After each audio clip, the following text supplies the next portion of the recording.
Yes. Afternoon. Yes. Good afternoon, members of the class, and good afternoon to our dear esteemed guest speaker for today. Yes. As you know, is Professor Tayo Adesina. Many of you have spoken so well of him. The moment I mentioned, he's going to be one of our speakers in this class. He doesn't need introduction for most of us. So I'll just spare our time. But you know that he's currently a global professor of the British Academy at Manchester University, running a budget of £1 billion or £1 million, whichever million comes after the money. It's some trillions of naira. So, but that's not the issue. What I discussed this morning, I was speaking with Kemuruti, and he mentioned a scholar which will remain nameless for the purpose of this meeting. And he said he will take a Tayo Adesina over him, that it's possible to do scholarship in Nigeria using materials and still be globally competitive. Yes. And he said he was talking about another person that it will take Tayo Adesina over that person. So that tells you the level of respect he enjoys in scholarly circles. It's my pleasure to invite him to take us on the session on design, what do you call it, research design and proposal writing. Research design and proposal writing, because ultimately the purpose of this class is to help you to become scholars, to become researchers who will publish, who will write for international journals, and be able to compete for grants and fellowships after your program, particularly if you move on to the PhD and all that. I know Chief is not interested in any PhD or getting any grants. Please don't, sir, don't rule me out, sir. I've ruled you out. Tayo, the man is next to the Owa in Ilesha. So, he runs the palace. Yes, sir. Yes, sir. So you think he's only in this class because he wants to know the history of his space so as to be able to boast and harass people with the knowledge. So, but generally what I was saying is that you are supposed to be equipped with tools that make you better scholars, better researchers, and be able to do good work. Tomorrow we are going to have a session with Shina Alimi. He was also my student. He was my student in the generation. In fact, I think I graduated him as dean at that time. It's going to take you on how to present your findings, okay? Because it's not use writing a good research and not be able to present it. Sometimes you have a research design, a research proposal, and then the research output, you are wondering who wrote one and who wrote the other one. And it happens a lot. But let's allow Professor Tayo Adesina to take us through this class. And please be ready to ask your questions, because the Yoruba say, Akiri kini kotale meji. So if you miss it once, it's just too unfortunate. So Professor Adesina, the class is yours. You have just 5 students. Okay, sir. Oh, yeah, thanks. Thank you very much, sir. I'd like to share my screen. Please go ahead. You have everybody has the power to share. Yes.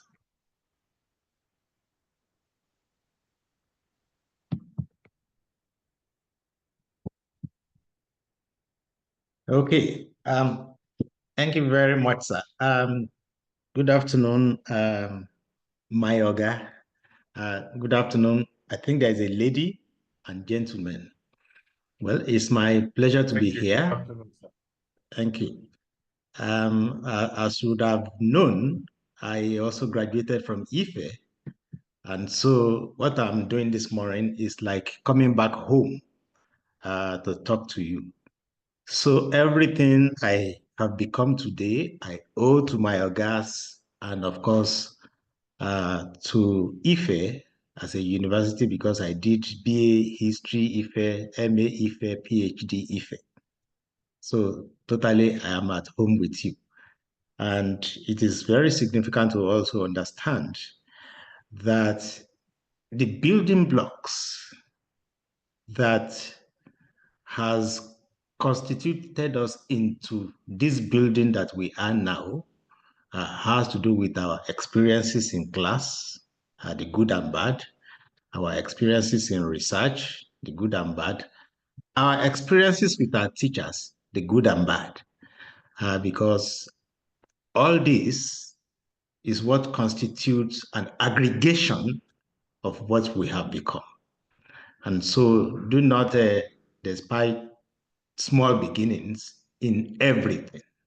And so once again, thank you. And it's my pleasure to share experiences with you. So I thank Professor Lushola Kennedy FNAL for inviting me to make this presentation. I also heartily welcome our students from the Obafemi Awolowo University, my alma mater, to this presentation on research design and proposal writing. I am very happy to share some of my experiences that I hope can edify our progression towards a more rewarding intellectual future. As Oga has said, we are actually training you towards an intellectual future. Even if you think you don't want to be a PhD student or a PhD holder or a lecturer in future or an academic in future, it is still significant to understand the dynamics of what it means to be an intellectual. It's what they cannot take from you. Even the deputy of Owa will begin to relate differently now that he has gone through postgraduate training. And as we will say on the streets, postgraduate training no be wasa at all.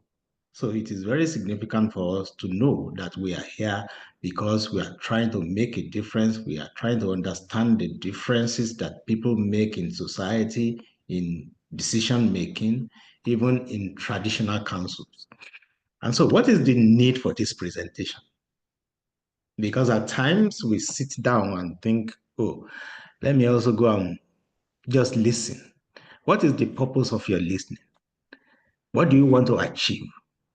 Instead of being on the farm, making big profit from your cocoa or your cashew or your yam, why are you here to listen? And why am I here presenting this? So this presentation is designed to guide, to inform, and to empower our young and upcoming scholars to understand the dynamics, processes, and rigors involved in research design and proposal writing. And the emphasis I'm going to lay here is on the rigor.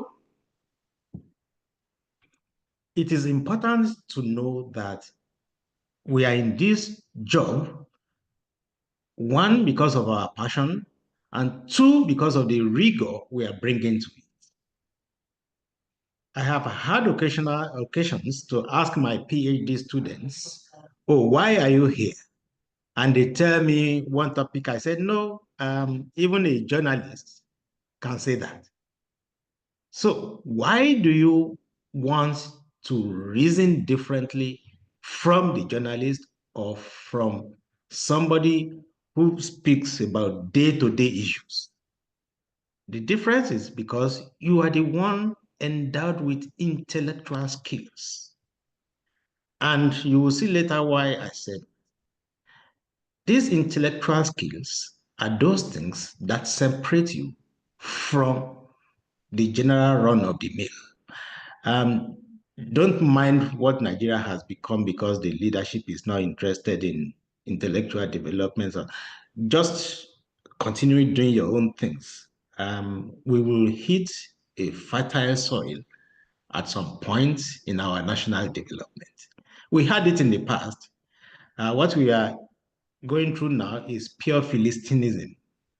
And so a time will come where intellectuals would come back into their own and be recognized in society for the skill and the knowledge they have. So it is nice that you are getting prepared to also partake in that process. So this presentation is designed to provide a platform for collaboration, mentorship, and skills development. So that's why this is important. Yes, now we are going to collaborate in doing several things. I am going to write books or journal articles. I will invite one or two of you to say, give me a chapter, or let's write this journal article together. In some other cases, you have a paper you are writing, you think you don't have the materials that you would need to complete the paper, but you have the title of the book or the journal articles, you send to me to say, you need this journal article. I look through the library, online library, or the main library of the University of Manchester. We have the book. I know how to get it across to you. That's part of the mentorship. Then on skills development, we will try to rub minds, to exchange ideas, exchange information, and also change our perspectives in certain respects. And then, of course, we can always exchange ideas about field research. I can also involve you in field research. So these are the issues that are significant when we go through this kind of process. So a basic question to be addressed here is whether it is important to learn research design and proposal writing. Of what use is it? What is this research design that we are talking about?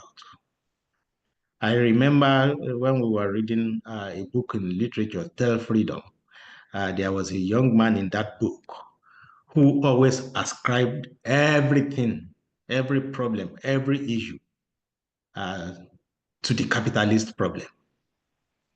Everything at all, it's a capitalist problem. And so somebody asked him one day, what is this capitalist problem? Well, he said, he also doesn't know. He just knew it was a good thing to use. So for us, let us know it indeed. And then, of course, to utilize it for our research purposes. And so this leads to two interrelated questions. What skills do you require? And what prescriptions do I have to offer? So you can see it's a two-way conversation. What skills do you require? For what purpose? And so if I'm here to also say, I have a skill, what do I have to offer? So that's basically what this is all about. So what track records do I possess? What qualifications? Yes, I have won fellowships. I have traveled around the world. I have published. But the most significant thing about this is that I didn't do it myself.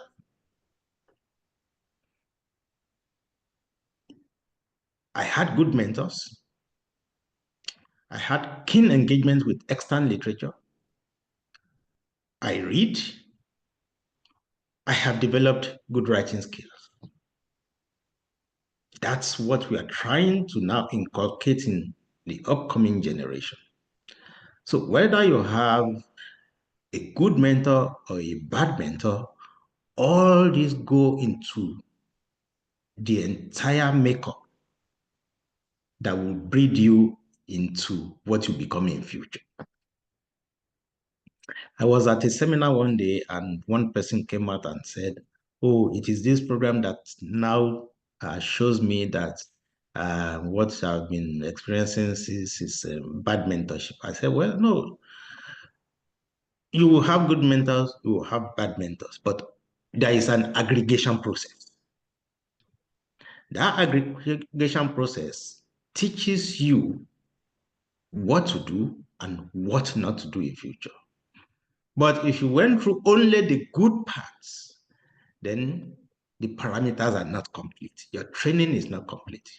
It is good when you experience all sorts and then you refine it and come to a conclusion that this is the template I'd like to follow. We also saw how our teachers were teaching, how they were relating with people, how not to step out of bounds. And when you step out of bounds, how they call you to order. Or you don't want them to call you to order? All these are part of the training that we must all go through to evolve into world-class intellectuals and academics. So for you this morning, you must also, like me, have good mentors. Like me, you must have keen engagement with extant literature. And when we talk of extant literature, we are talking about up-to-date literature. And I'm going to tell you later, if you don't have extant literature, that is when you make the mistake of saying, oh, I'm writing my project on this topic because nobody has written about it before. And I say, okay, nobody has written about it. Where did you search for that? It's always that error. Our students always commit that error that nobody has written on it before. Nobody has written about it before. I say, okay, how far did you go in your search before you could say that? Then, of course, you have to know how to read. Immediately you submit your assignments, I know the kind of material you have used. Some of you are master students now, but some of you have not left Onwubiko behind. The Onwubikonization of what you write at this level is part of the problem we are critiquing. I'm not saying Onwubiko is not good or that it's not a good literature. It is, but you see, for those of you who have read economic history or worked with the theories of change by W. Rostow, stages of growth, you have your traditional society, which everybody passes through. Then you have your prelude to a takeoff, which is the second stage.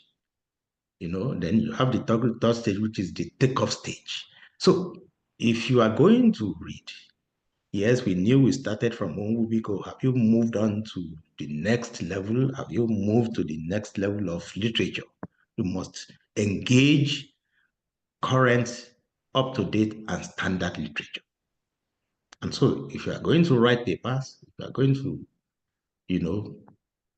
engage in workshops, you must understand what it means to have access to up-to-date literature. And then, of course, once you have access to up-to-date literature, you begin to develop good writing skills because consciously or unconsciously, you begin to internalize. There is an internalization process.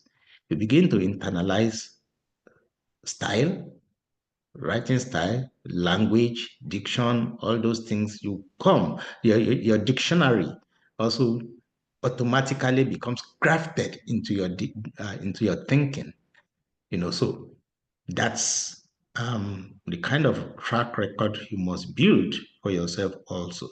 And we have postgraduate students who normally don't come to class, and so they actually don't know their colleagues, they don't know their lecturers, and I have taught so many students who get across to me and say, oh, sir, I need reference letters from you. Could you please give me your full names and your email address? I said, what is my name?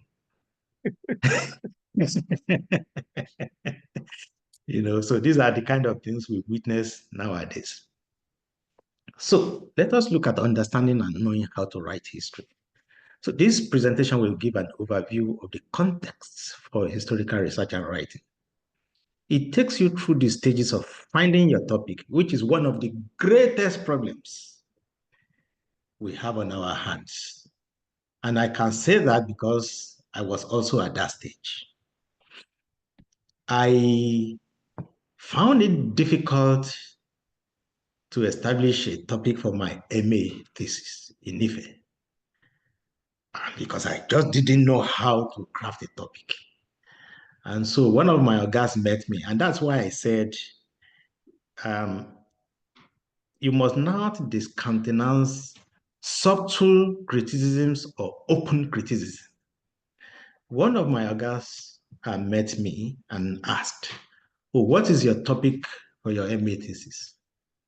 I said, "I didn't have anything." I said, "Well, why would you get a topic when you don't read?" And I accepted with him. I accepted, his criticism, because that was what was happening. I wasn't reading. And so it was difficult for me to develop a topic. And that was the first criticism I got. So unfortunately for me, shortly after, another of my oga met me on the way and said, "Hi, Adesina, so what are you working on now?" And because I didn't have a topic, on the spur of the moment, I crafted a topic. But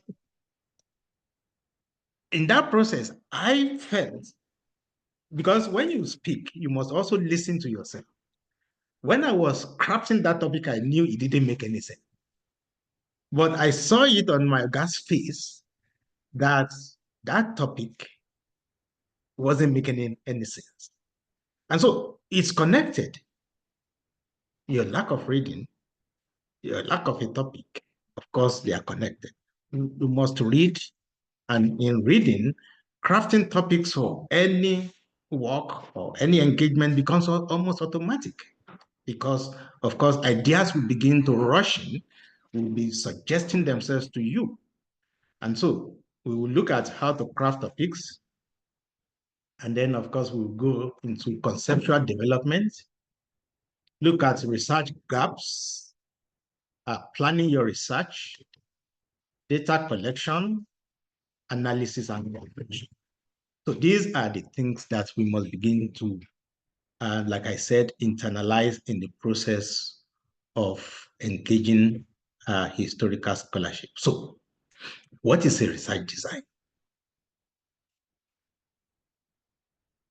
Don't think that because it sounds like engineering that, oh, why should a historian be talking about design? Everything has a design. And so my focus here is on how to achieve a qualitative research design in a historical context. Well, you can use two approaches in history. You can use qualitative.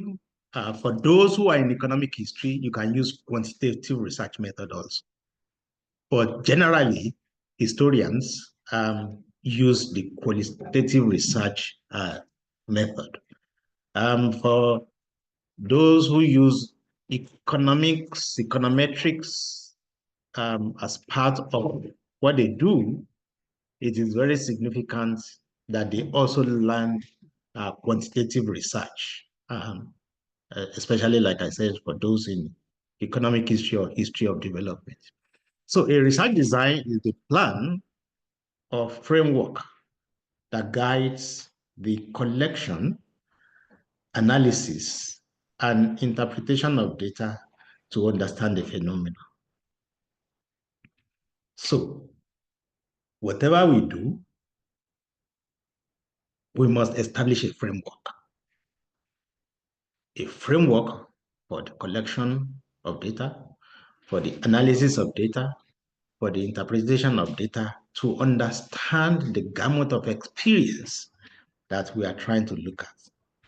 So the design focuses on exploring in-depth meanings, because what we do nowadays, when we were undergraduates, the most significant thematic approach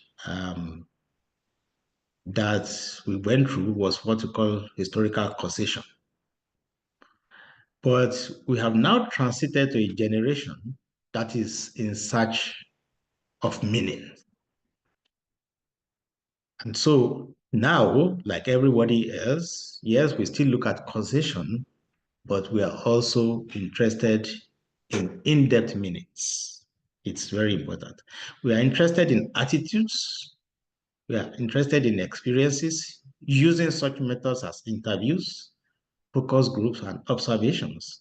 although focus groups and observations are more of social sciences, but nowadays, interdisciplinarity and multidisciplinarity have now made some of our works so interwoven that we have also started to adopt some of these approaches.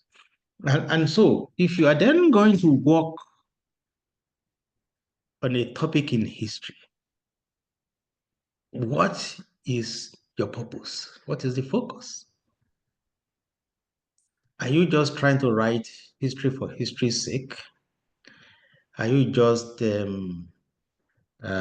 interested in writing a chronicle?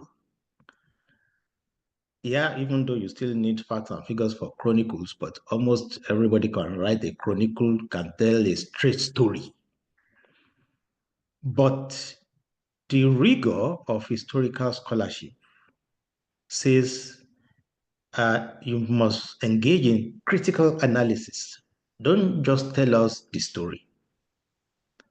Critically analyze what you are telling us. And so that's the reason why we want you to establish certain gaps that you are trying to fill in your scholarship. So one of the most profound reasons for conducting historical research is to fill identified gaps and also contribute to the advancement of knowledge. These are two critical things that you must do as a historian: fill gaps and contribute to the advancement of knowledge. And if you tell us stories, we say, yes, journalists also tell you stories. They tell us stories. Pastors tell us stories. So why are you different from these people? You must be different from these people because of the critical skills you bring to not only narrativity, but also reporting what has to be reported in your scholarship. So what are these gaps and why do we need to fill them? One, an area of knowledge where there is inadequate information or neglect. You have searched everywhere, you have this idea, you have searched everywhere, but there is nothing on it.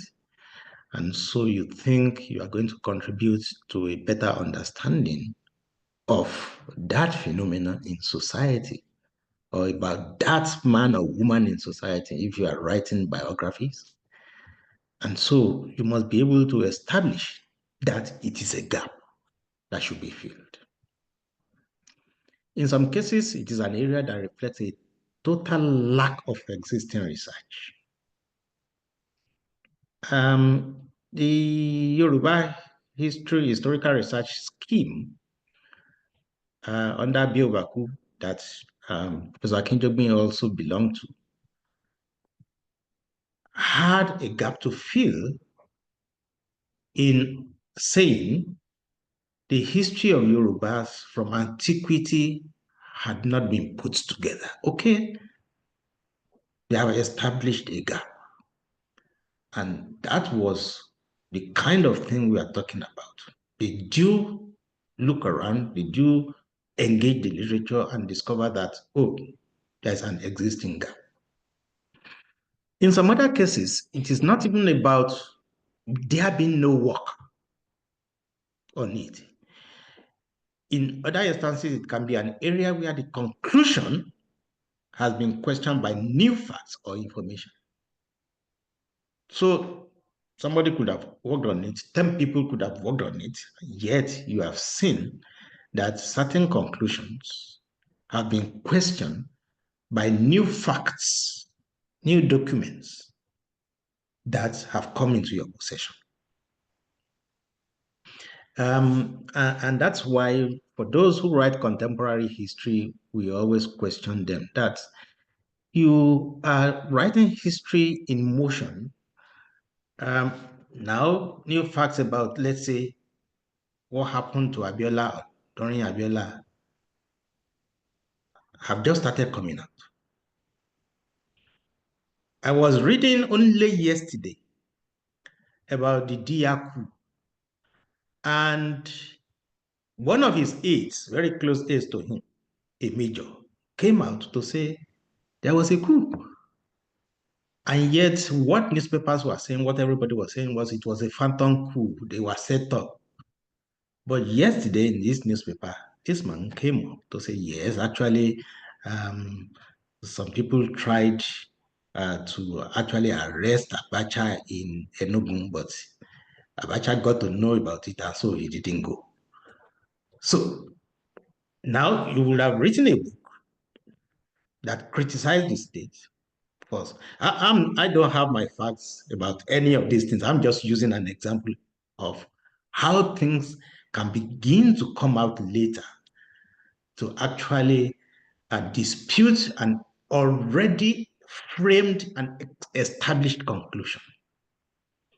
And so new facts and figures that come out later is that gap that has presented itself to you to say, yes, this is what this author said. This is what that author, but I have new documents that can re-engage those conclusions. So filling research gaps is crucial for the development of new questions or new insights and contributing new knowledge in the field. So as historians, you must always be conscious of the research gaps. Okay.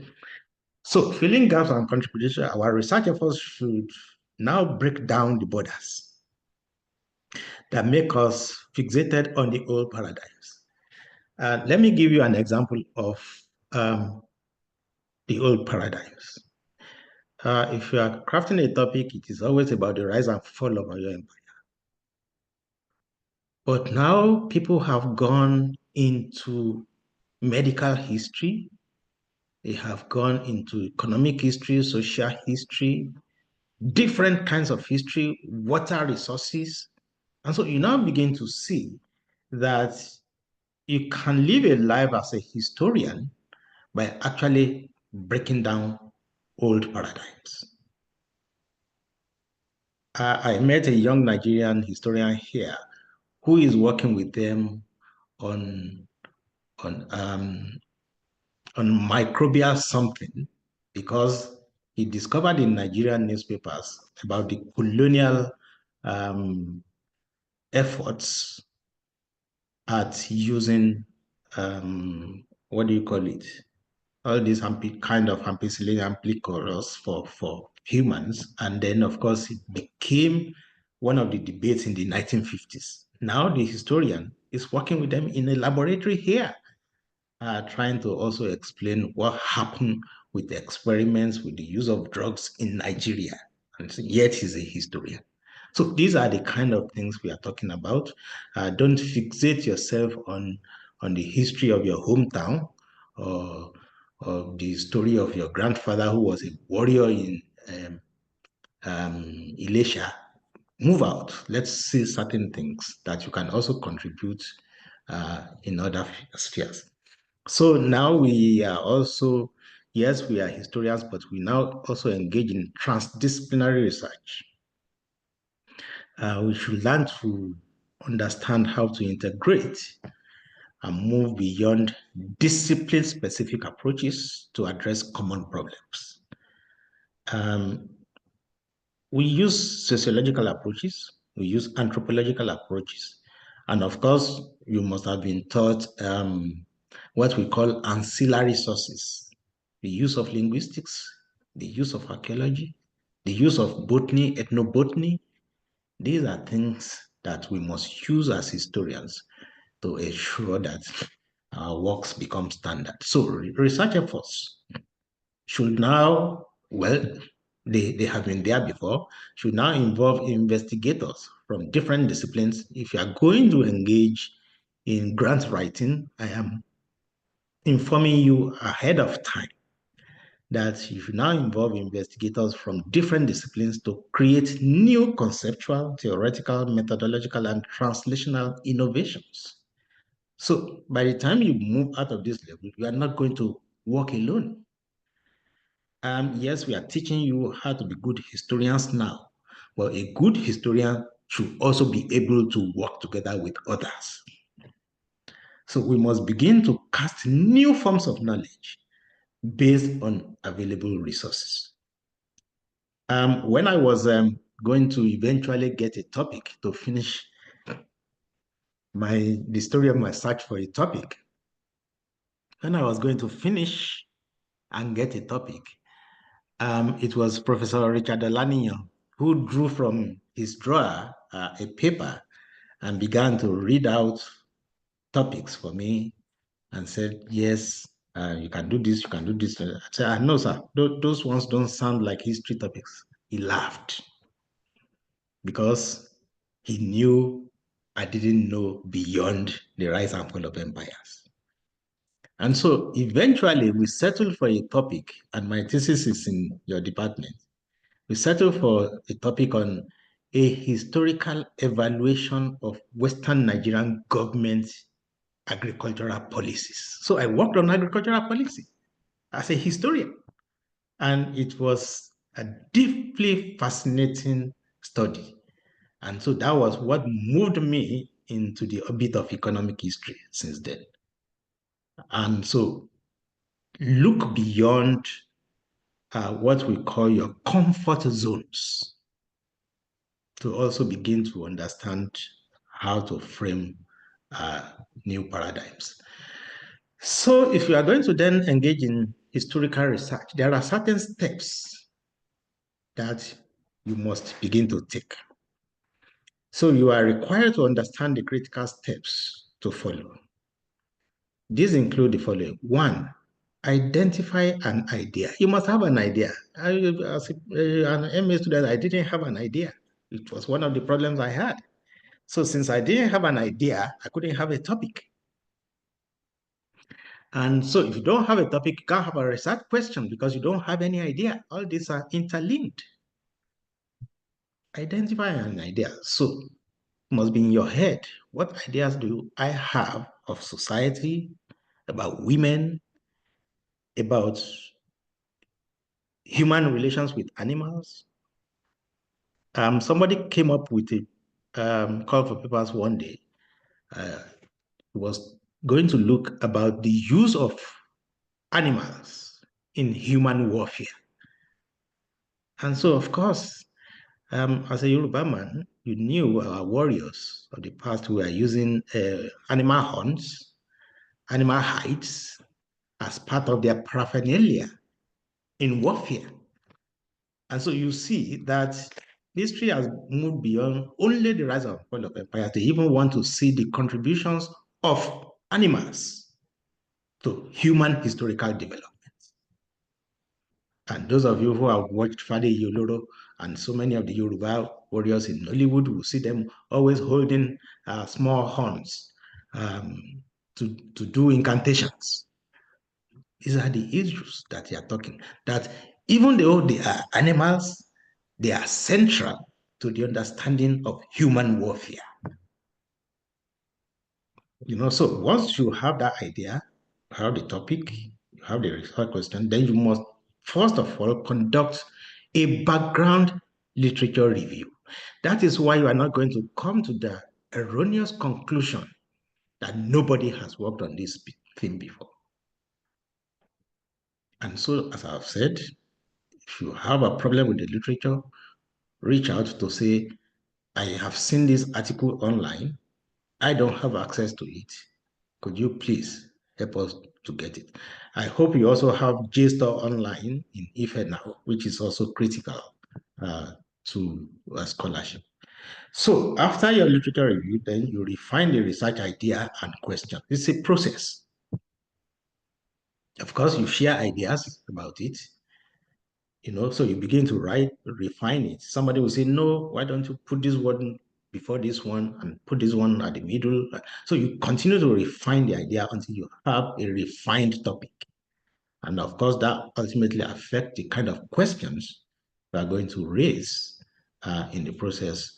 And then, of course, determine that historical methods will be the adopted method.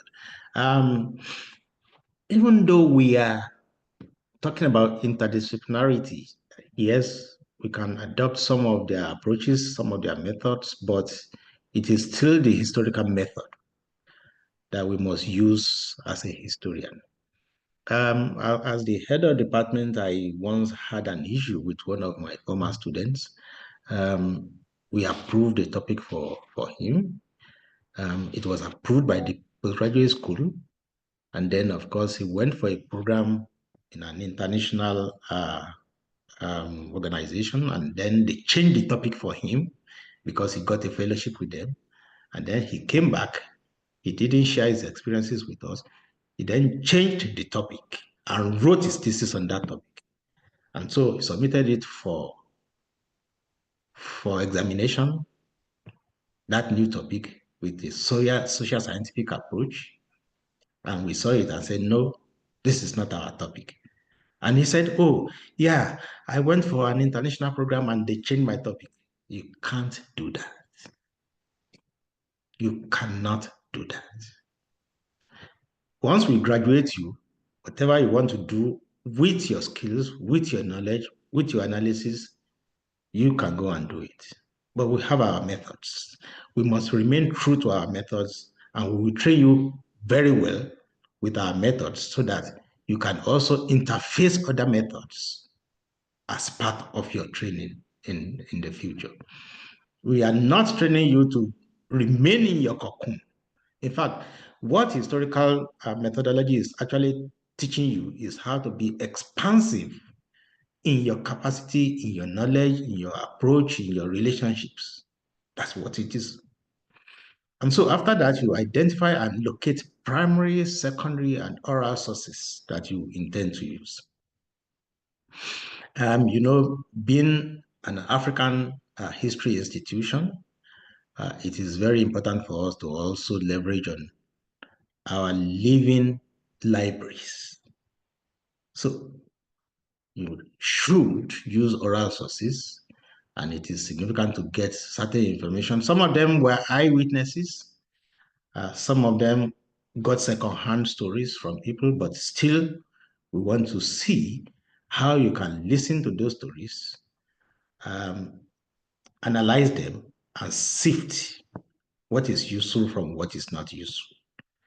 And of course, after that, you evaluate the authenticity and accuracy of source materials.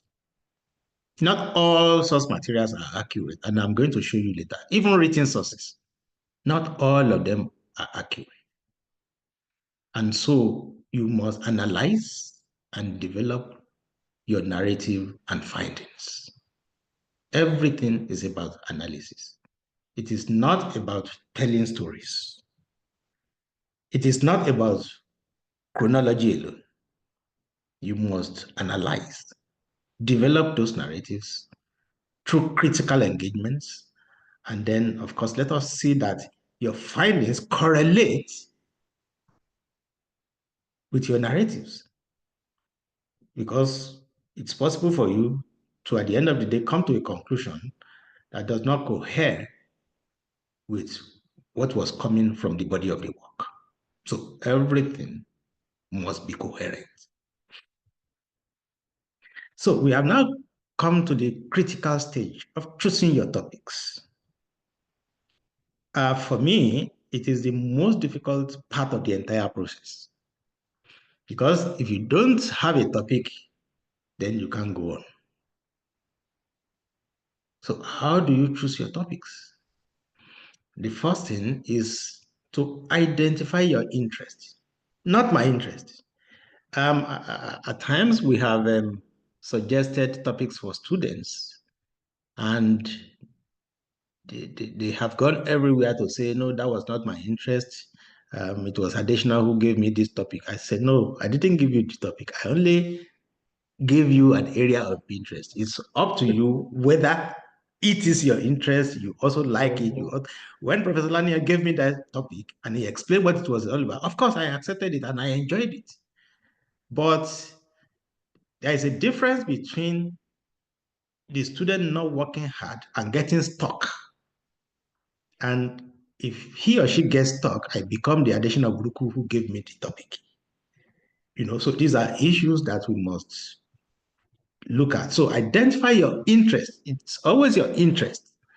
Of course, there is always a problem with that too, because I remember one of my PhD students who wanted to write something on the military, and I was there before because I also wanted to write things on the military. Of course, the military didn't open up the archives to me, and so I also ran back from it. And so when she wanted to do it, I said, well, yeah, it's good, but do you have how you can get access to the military archives? Say, yes, her father was a soldier, this and that. I said, okay, no problem.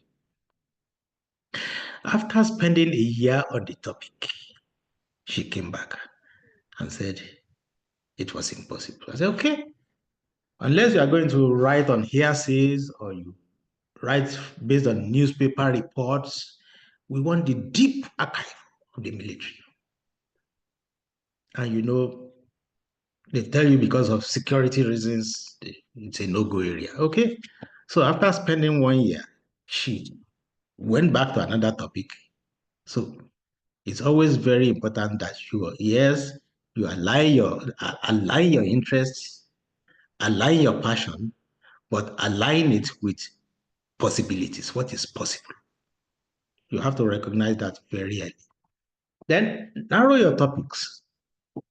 Don't develop a topic that would sound like an encyclopedia Nigeriana, as if you just want to pack everything together.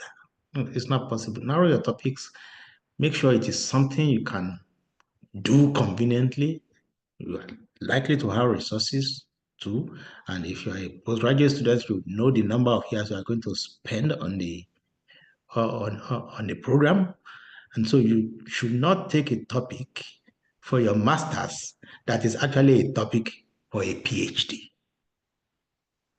So narrow your focus to fit your interests, your capacity, available resources, as well as the number of years that you are required to have on the program. So evaluate your chosen area for feasibility. Is it feasible? Like the lady wanted to write on the military, it wasn't feasible at that point. It might be feasible now, I don't know, but you must evaluate it for feasibility. Then what of originality? There are times when you go and serve as external examiner in Uyo, and you had served as external examiner at the University of Lagos, and then you are reading this project, and you know for a fact that you have seen this project before. It actually happened to me about 3 years ago. Unfortunately for that candidate in his younger university, the project, he or she didn't know that the external examiner would come from the Department of History in Ibadan. The project that the candidate in that younger university picked was a project I supervised. So when I was reading the thesis, I just stood up, went to my shelf, brought out the thesis, the project, and said, "This is what I am reading. Tell this candidate that he or she cannot graduate with the set." So in some cases, originality is compromised because you willingly or willfully took somebody's ideas and changed it into your own. It happens internationally. A German minister resigned because he took an old thesis and was changing just the wordings and the locations. It happens everywhere. And so don't fall into that problem. So originality, have they done works on it before? Yes, if they have done works on it before, what is there that you have seen as a gap? We are not saying you cannot write anything that has been written before, but be original as much as possible. Then the relevance. Is it relevant to our society? Is it relevant to history? Is it relevant to scholarship? All this must be established. So a good topic must reflect rigor. when you are crafting the topic, we want to see the rigor even in that topic. It must be intriguing. It must be very deeply fascinating that, oh yeah, this wonderful topic. Is it manageable and can be handled within the stated period available for the work? In other words, it must not be too ambitious. It's a problem that we have with our students. They have these grandiose ideas and then they go for it. Then critical thinking. This is one aspect that people don't think about when they engage in this work. Even for you to have a topic, it must be as a result of critical thinking. But how many of us engage in critical thinking to the level that it affects every aspect of the research agenda? You just see the topic, you say, yeah, this is what I'm going to do, and then you start. You don't even read before you start. So from the moment of choosing your topic to the field work, to the research design, to the writing, and finally drawing your conclusions, you need critical thinking skills. That is the skill that distinguishes you from everyday people. I'm not saying that people on the streets don't engage in critical thinking. They do. But we are talking about critical thinking about your research. About your research. Remember that somebody told us a story of a son who was studying classics. And then, of course, he wasn't going for classes. And the father found out. And, of course, the father said, oh, why don't you go for classes? And he said, oh, yeah, it's classics. It's very easy to understand. The father now said, okay, teach me. What is a hoe in classics? He said it is hoabos. Okay. What is farm in classics? He said it is farmabos. Okay. If it is that easy, then please take your hoabos and follow me to the farmabos because it is that easy for you. So we need to see rigor. And it comes from critical thinking. So critical thinking means critical of your own thinking. Are you critical of your own thinking? If you even establish a topic, you look at it several times and still reflect on it to say, no, yeah, it doesn't sound right. And I look at it this way, but even if I do that, where am I going to find resources to engage this? So critical thinking is what you must engage in as an up and coming scholar. You can't afford not to accept critical thinking as part of the entire frame. And when you then engage in that, you then discover that in your writing, you also begin to reflect that critical thinking because it allows you to make your thinking accessible and visible. When you engage in discourse, when you engage in writing, that critical thinking becomes visible and accessible. But if you are obscurantist and you are not communicating, then what's the purpose of what you are doing? And so critical thinking also helps you to develop concepts and language of argumentation. In history, we use language, even more than language people. So it's very important for you to understand that critical thinking is at the center of everything you do. It allows you to discuss with people. It allows you to engage in several layers of discourse. So you see now that my use of discourse is different from the use of discussion. Discussion is one, discourse is another thing. what is your level of discourse? Are you able to engage with others at an equal level that makes sense and that shows you as somebody who has read wide? Some people can only engage in discussion, they cannot engage in discourse. So you need critical thinking. So critical thinking can be improved as a skill when you engage in debates. So don't run away from debates. When I was in the master's class, I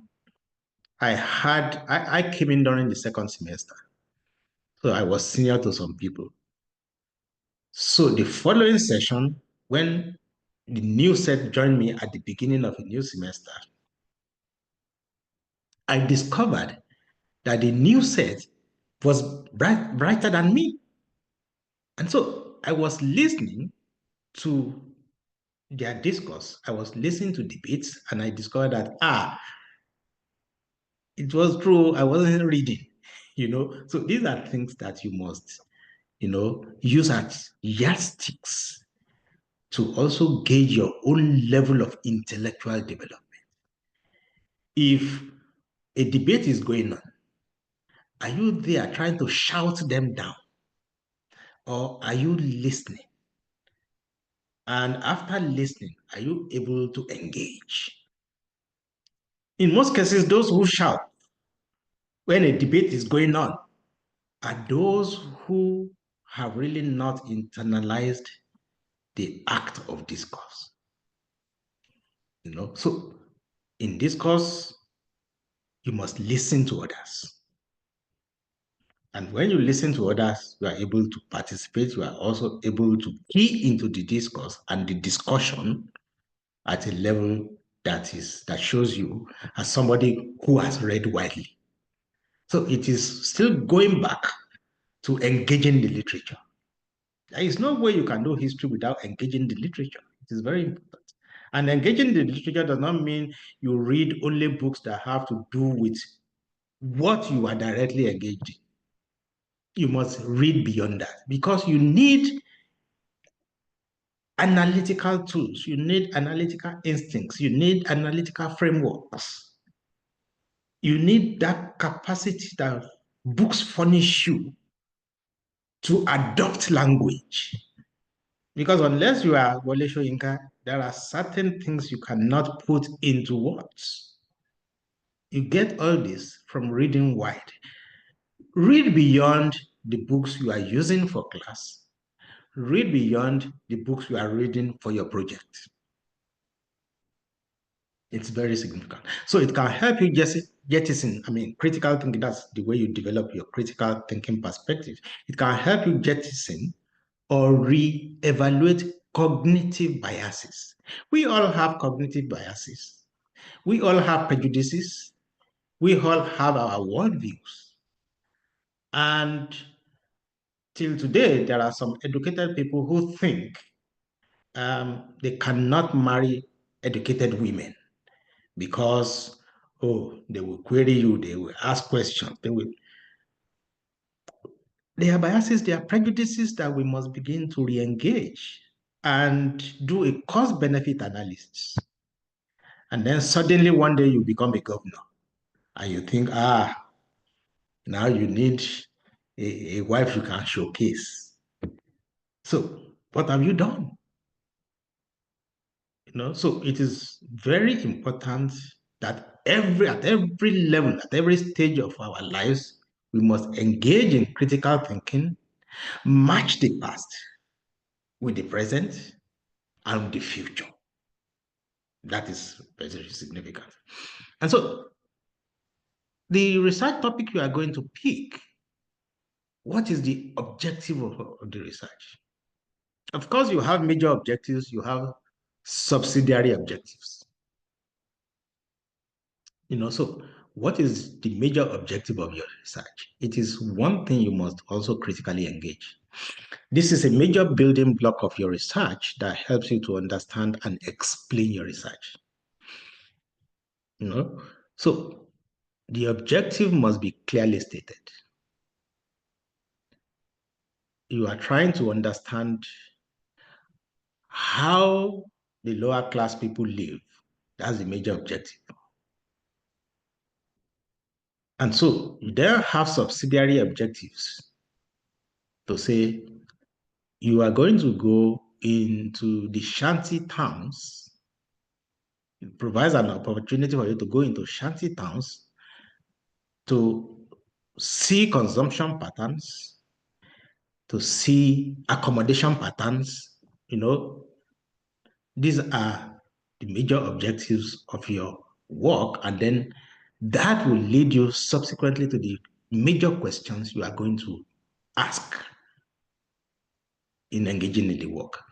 So this helps in explaining how you intend to gather, because if you are talking about the poor people now, you cannot be looking for information about poor people in Lekki unless you want to study how house helps in Lekki live. Okay. But if you are talking about poor people, we expect to see you in poor communities, in shanty towns. You can't be looking for the living among the dead. So your objective will help you in explaining how you intend to gather, verify, and synthesize information and gain insight that will help you in developing a coherent narrative and drawing meaningful conclusions. That's very important. Well, these are some of the research questions that you must engage in the process of your research and writing. Research questions constitute a key aspect of qualitative research design. When we were PhD students, it was not part of our repertoire, but it has come. Now they have segments for research questions. So some of the things they do in the social sciences have now come into historical scholarship. In some other universities, history is in the social science. And of course, even Kennedy K has said, no, we must engage the social sciences because there are no gaps between the two. So now we must engage research questions that constitute a key aspect of qualitative research design. They arise from a broad topic designed to contribute to scholarship. Research questions are the major questions that a project plans to provide answers to. These are clearly defined questions that guide the study. So these must be clearly defined questions. They are not too broad as to make you confused, make your reader confused. They are designed to help you focus on specific events, examine the causes and consequences of events, help in understanding trends and issues, individuals, movements, and analyze social and cultural dynamics. The questions focus on how, when, what, why. If you bring it to in what quantity, you are going towards quantitative research. But for us, let us stay with how, when, what, and why. A good research question should be clear, concise, and focused. For instance, how did the Nigerian Civil War shape the contours of Nigerian history? Or what were the key factors that influenced the outbreak of the wet hair crisis in Western Nigeria in the 1960s? Although the way you are going to break it down in the thesis will be different from the way I have framed it, but it is clear that you must show us the research questions you plan to engage in your work. And your question should not be as if you have already come to a conclusion. It's one thing I find out when I go to examine them in the social sciences, especially political sciences.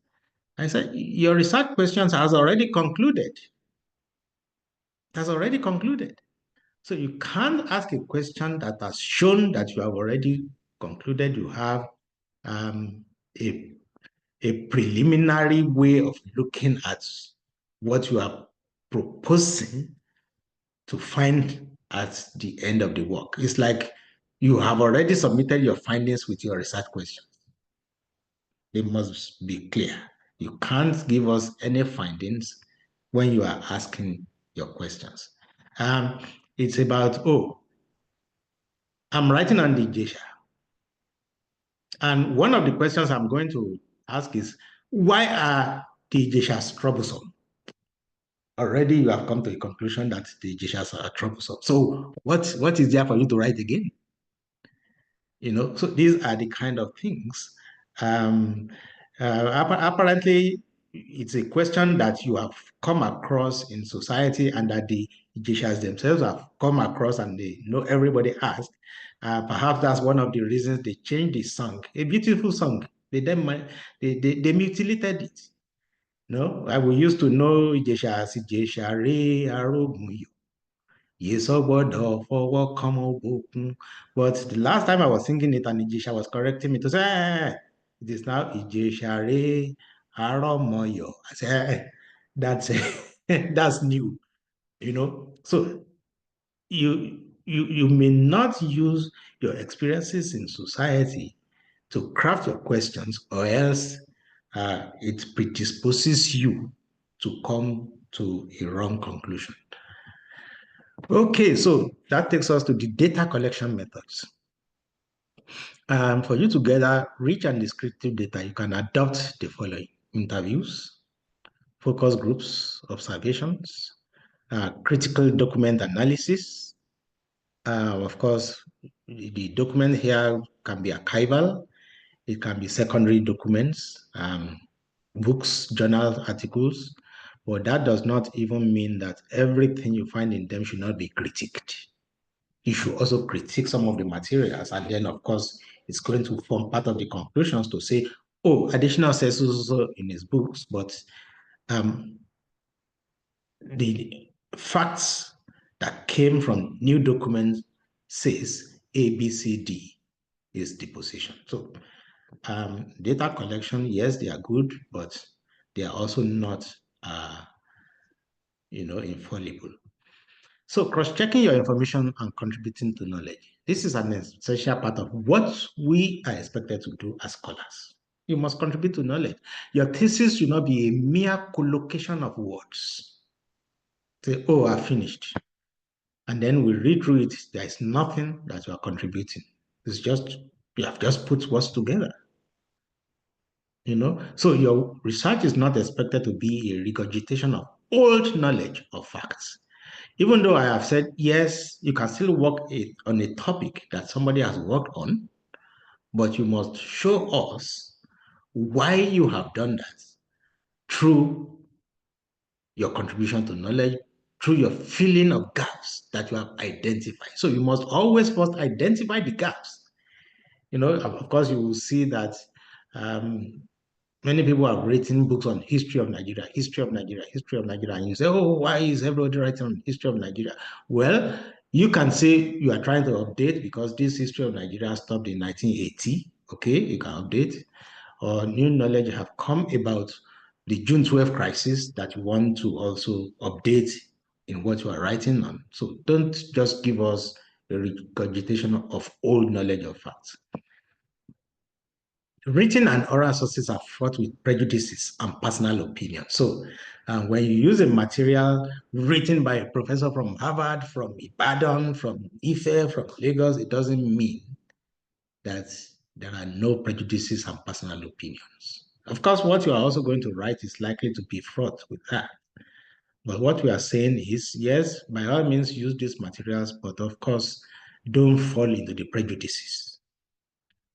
If you read a history written by an Easterner on the Nigerian Civil War, if they remove the name, remove the back cover, you will know that it was written by an Easterner. And if you read one written by a Northerner, from the choice of words, you will know that it was written by a Northerner. So these are the kind of things we are talking about. So you cannot take all you read in books or archival documents as the gospel truth. You are supposed to critique these materials. I'm not saying you should go to the archives and change certain things. One of the reasons why they no longer allow people to bring pen into the archives again is because many of the documents that we find in the archives, once they say something there, you see somebody bracketing it and saying a lie. So yes, we know some of these things are not gospel truths, but don't mutilate records. Records are records. They are histories on their own. But you are the one who should go and critique what has been. So the background of the author matters a lot. I've just given you the example of the history of Nigerian Civil War written by an Easterner and a Northerner. They will look different.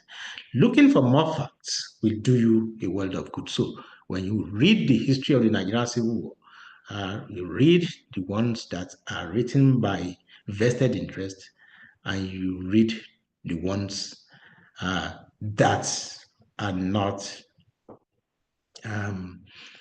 fixated on certain words or certain actions. And of course, objectivity is our word in history. So you look for a more objective material for you to be able to also create an objective material. So objectivity, yes, it's difficult to achieve, but it is an attainment that we all move towards.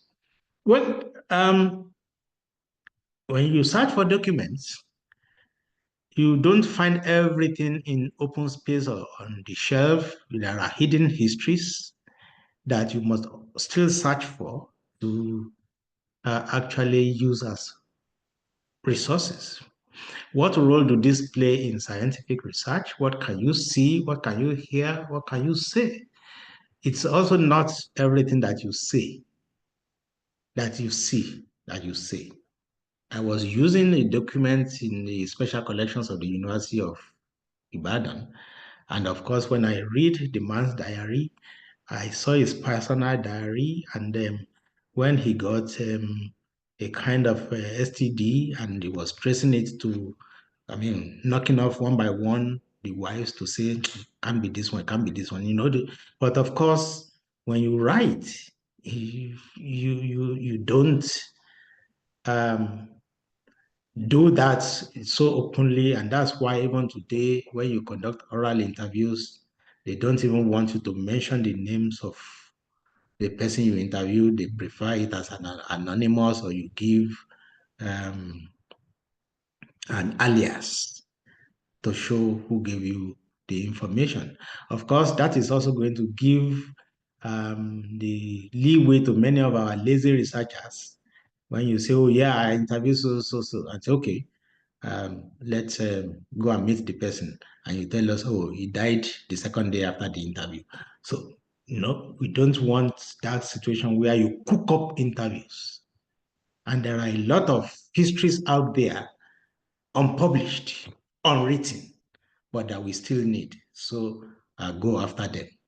And then, of course, silences is part of what I've just said.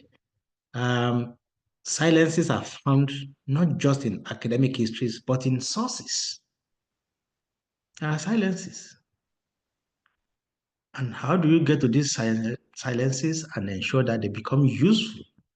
There are several literatures on silences now. If you want some, I can send them to you, but silences has become a significant part of historical research. And so engage with them, not only as literature, but also as sources. Okay, planning your research. How much time do I have, sir?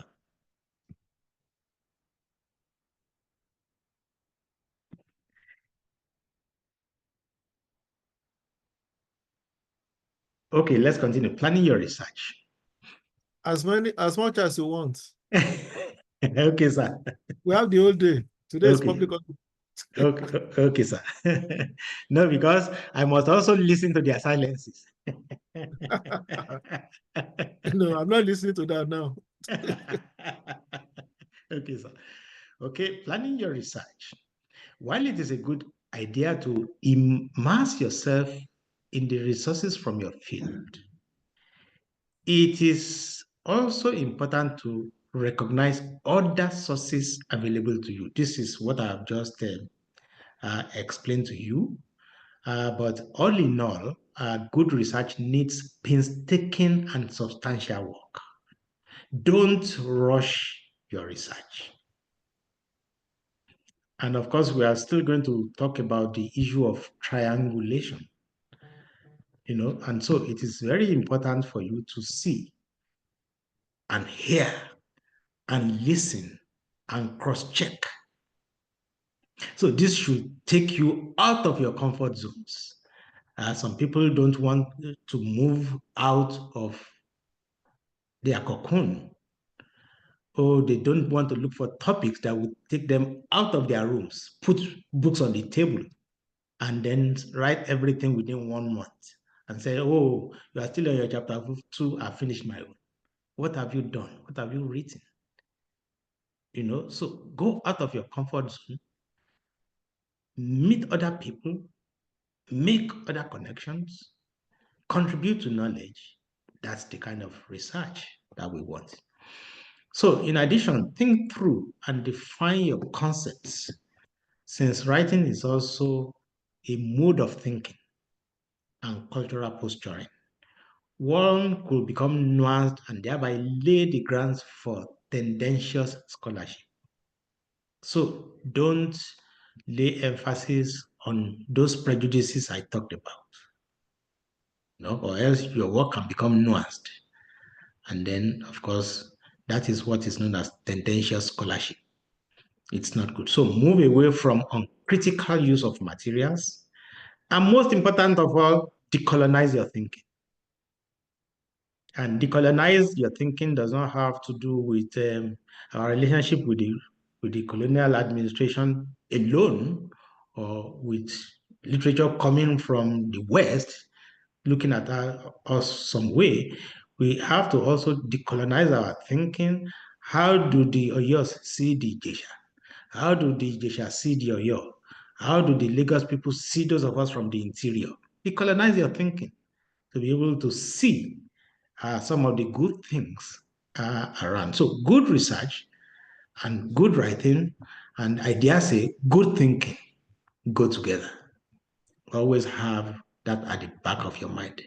Good research, good writing, good thinking, they all go together. Investing in historical data. How do you come across this data and what do you do with them? Every researcher should be made to understand the utility value of the substantial resources available in and with the tools and techniques of historical research. We have immense resources available in different kinds of data.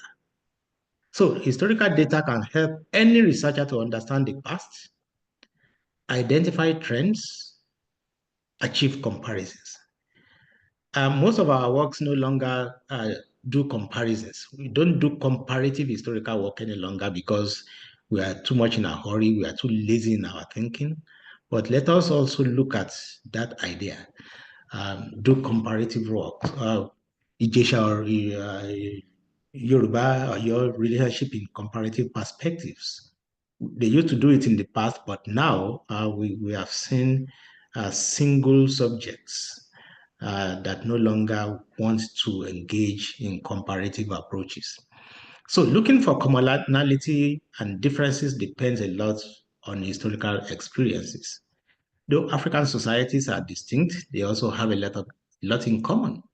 One of the works I'm doing now has to do with how Nigerians in the past protect their farm products. If you look from Benue to Hausa land to Igala land to Yoruba land, you discover that they had distinct practices of putting talisman on certain trees so that you don't go there to pluck their oranges or pluck their mangoes. It's widespread. The same thing, do you put anything on some of your plants to make sure that people don't come there at night to harvest? But people no longer fear this. That is why they come to your farms with a truck and harvest your cassava overnight. But in those days, once people saw those kind of things, they run away to say, no, I don't want to run mad when I pluck only one corn. So we will see that there are a lot in common in different parts of our society. Are we dwelling on the commonalities? Are we dwelling on only our differences? So this presentation tries to make this more poignant by looking at the following: interrogating the archives and records. Materials are available in the archives and records. They should be sourced, they should be analyzed, they should be critiqued, and it is really very important for whatever we do as historians. Some people no longer want to go to the archives because they think these are documents that can give you Ebola or you sneeze throughout, but it's there for us as historians. If historians don't use these materials, who will use them? Then, of course, there is historical ethnography. I'm going to explain that next. And of course, we are all used to narrativity and oral tradition. And of course, there are biographies. Don't think biographies are mere biographies. There are biographies that contribute significantly to the understanding of history and society. So you should also cultivate the habit of reading biographies. And you get a lot of materials from the biographies about different issues and different events. Look at the one written by Babangida recently. Of course, for the first time, he accepted that Abiola won the election. Of course, that has contributed to historical scholarship by taking sources from that book. So don't assume that biographies are mere biographies and they don't contribute to historical knowledge or scholarship. So let me just dwell on one. What is historical ethnography and why is it important in research? Well, this is an interdisciplinary inquiry method that intertwines the disciplines of history and anthropology. Before, colonial anthropology alienated history, especially African history. The Ibadan School approach fought with anthropology because it became the hand tool of imperialism. But now that anthropology has become decolonized, it contributes significantly to the tool of historical construct, and it's very, very important. It builds on their shared interests in research and documentation. It is a methodological approach. So, yes, we use historical method, but you can also use historical ethnography. In the same way, you can use a subaltern approach. There are approaches that you can use to engage your scholarship. So, it's methodological approach that studies society and demands critical integration of ethnographic fieldwork, documentary perspectives, oral, linguistics, archaeological, ethnological, that is the study of the characteristics of different peoples and the differences and relationships between them, and historical materials. So nowadays, it is no longer adequate to just sit to use documents in the archives. There are other tools that you can use, and they are significant for your work. So ethnography explores cultural phenomena from the point of view of the subject of the study. In other words, it is the systematic study and scientific description of people and cultures with their customs, habits, and mutual differences. So there is no way you are going to write anything about society, about any segment of society, any aspect of their livelihood without you adopting ethnography. So the need to incorporate indigenous or popular history and viewpoints has been emphasized over time. So we also have what we call reenactment. It's a significant in historical writing and research. And so the same thing with proverbs. They are very important, and of course, oral poetry. Ewi. They are really very important. So you cannot just assume that because they are out there, they are not useful. So to get a meaningful understanding of society and group behavior, the use of multidisciplinary methodology is sine qua non to the understanding of issues and the processes surrounding cultural change and human development in Africa. So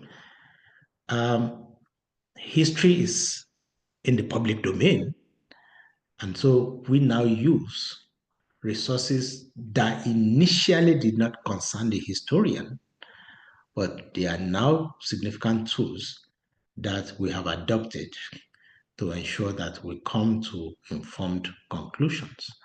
And so, apart from that, you will have artistic creations and symbols. So, beyond the spoken and written words, images, arts, and symbols have been veritable sources for our research. So, don't assume that, oh, it belongs to arts people alone, or that songs and dances and drama belong to those people alone. They are very important and they must play a significant role in what we do.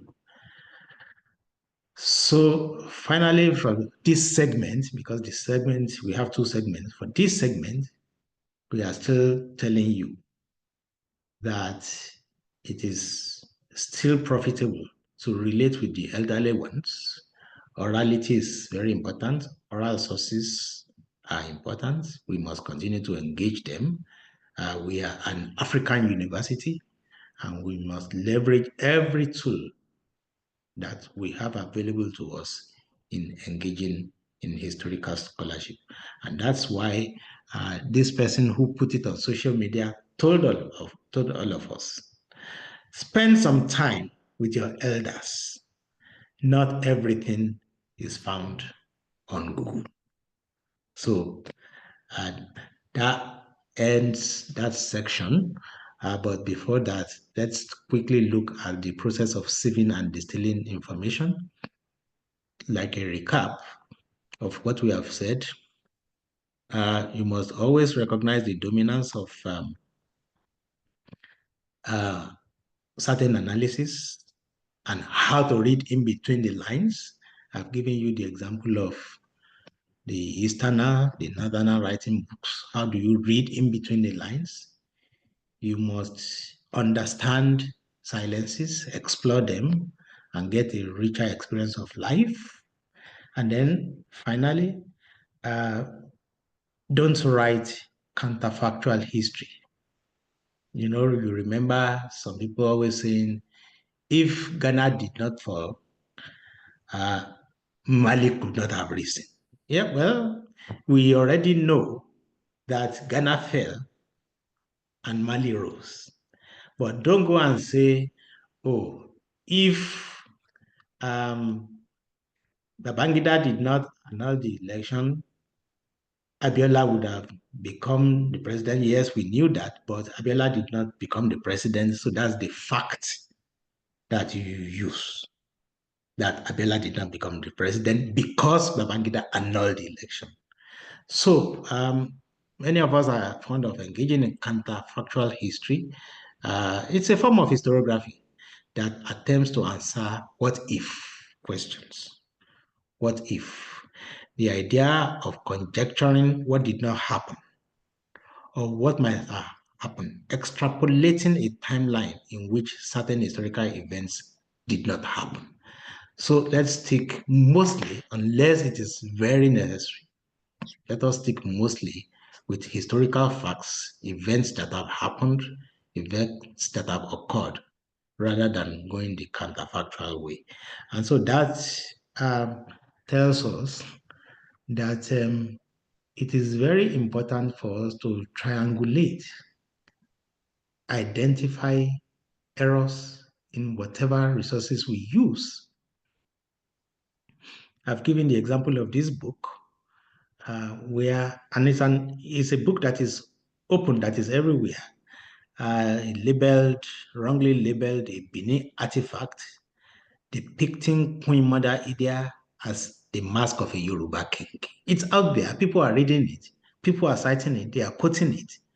And so it's really not cool to also repeat this kind of mistake. And then, of course, documents are not foolproof. I'm sorry this is not clear, but I got it from a newspaper where it was announced that the Oyo Prince, the Alaafin, was in Lagos and he was riding on a horse. This is the news item in that newspaper, and it was widespread. But the same was in 1919, the same newspaper then published a retraction to say not the Alaafin. They were sorry. And so if you had used that one before and you didn't see this retraction, you would also have helped to commit an error that goes on and on and on. And that is why triangulation is really very important. You don't do these things in a hurry. Find time to cross-check facts, cross-check information, and that gives all of us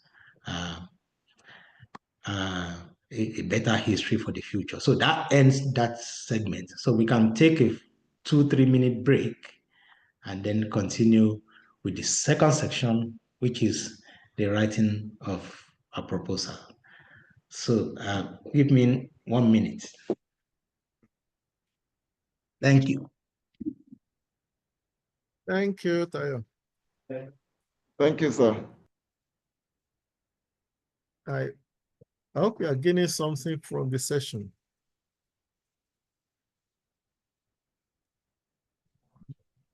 Yes, sir, we are.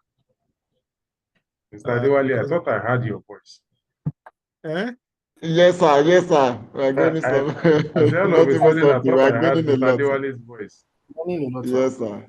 Yes, Kabisi. Okay. So Yes. don't come and write rubbish for us and call it a PhD proposal or master's proposal.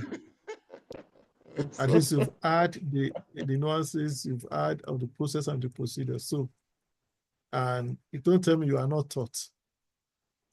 And some of you are already writing anyway. So, okay, let's wait for him to come back. Now, the thing is said about retractions. I'm sure I've mentioned it to you before, that when you use a newspaper source, be very careful. Because if you saw the picture that they use for their laughing riding, supposed to be on the front page or something, the prominent page. But if you look at the retraction, it's an obscure column of the paper. So you can even miss it entirely. So when you look at retractions of news stories by most newspapers, it's usually in one obscure corner, maybe page 88 or page 87, where they deny what they wrote on the front page of an article 2 weeks ago. So you might even miss it entirely. So as a historian, you have a responsibility to ensure that you don't use sources that become discredited even by the source of the material itself. So that's just the moment. Thank you, sir.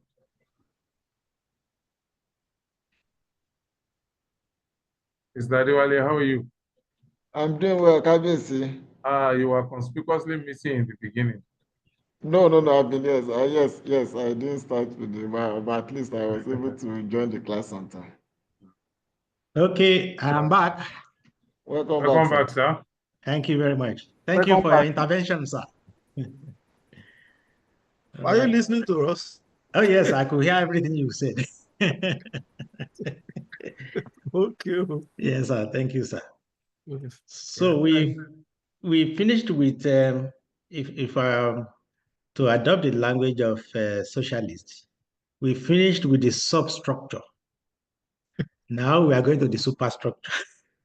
The superstructure is now we are making you to transit from a student learning the ropes to you now using the knowledge you have acquired to move into a practical engagement with the field.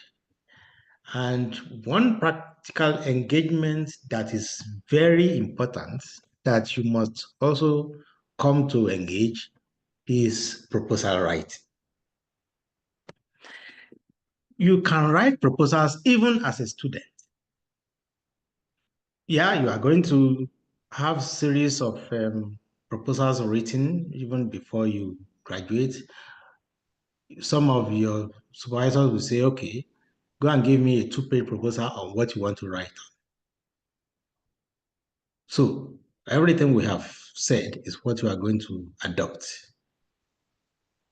Write a 2-page proposal and tell me why that topic is significant, and I want to see what resources you are going to use, and I want to see your capacity to be able to write well. So 2 pages. So that is important.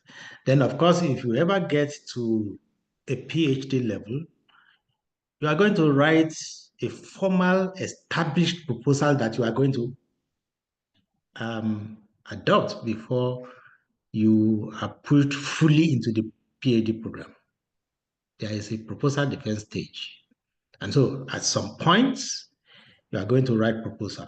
But the proposal we are going to talk about here is the one that allows you to interface the larger world.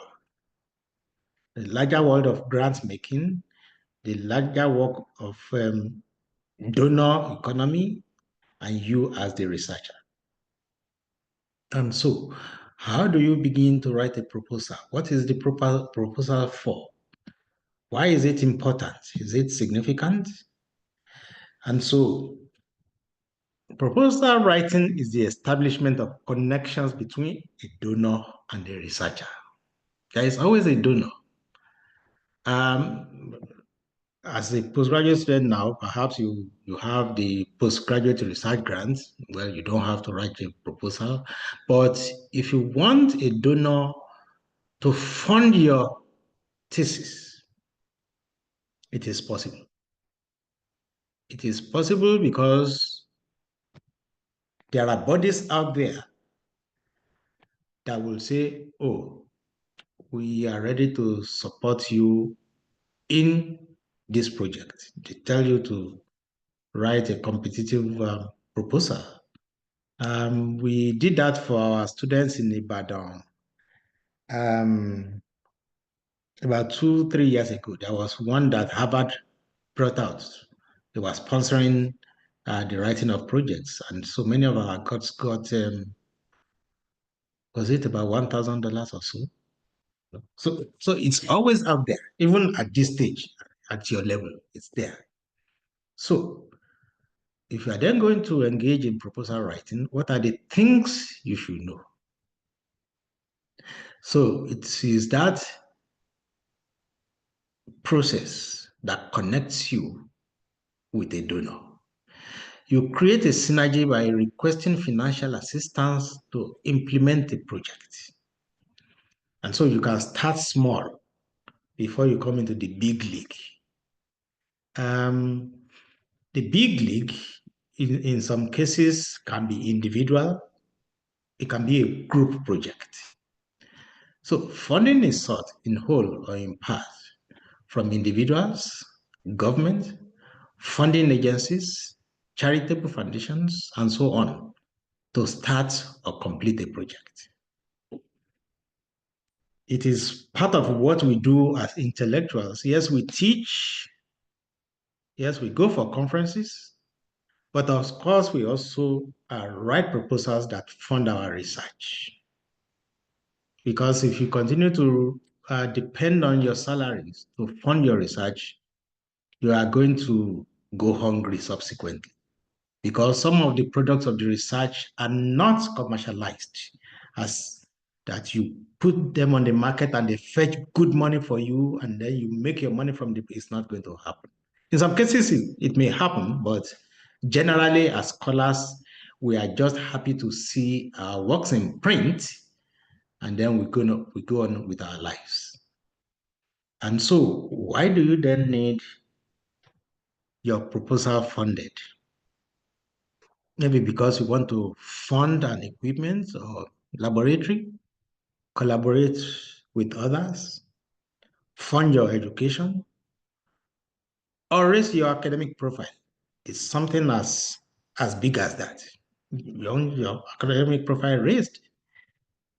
And so I can't talk about that too much because I have been a beneficiary of that.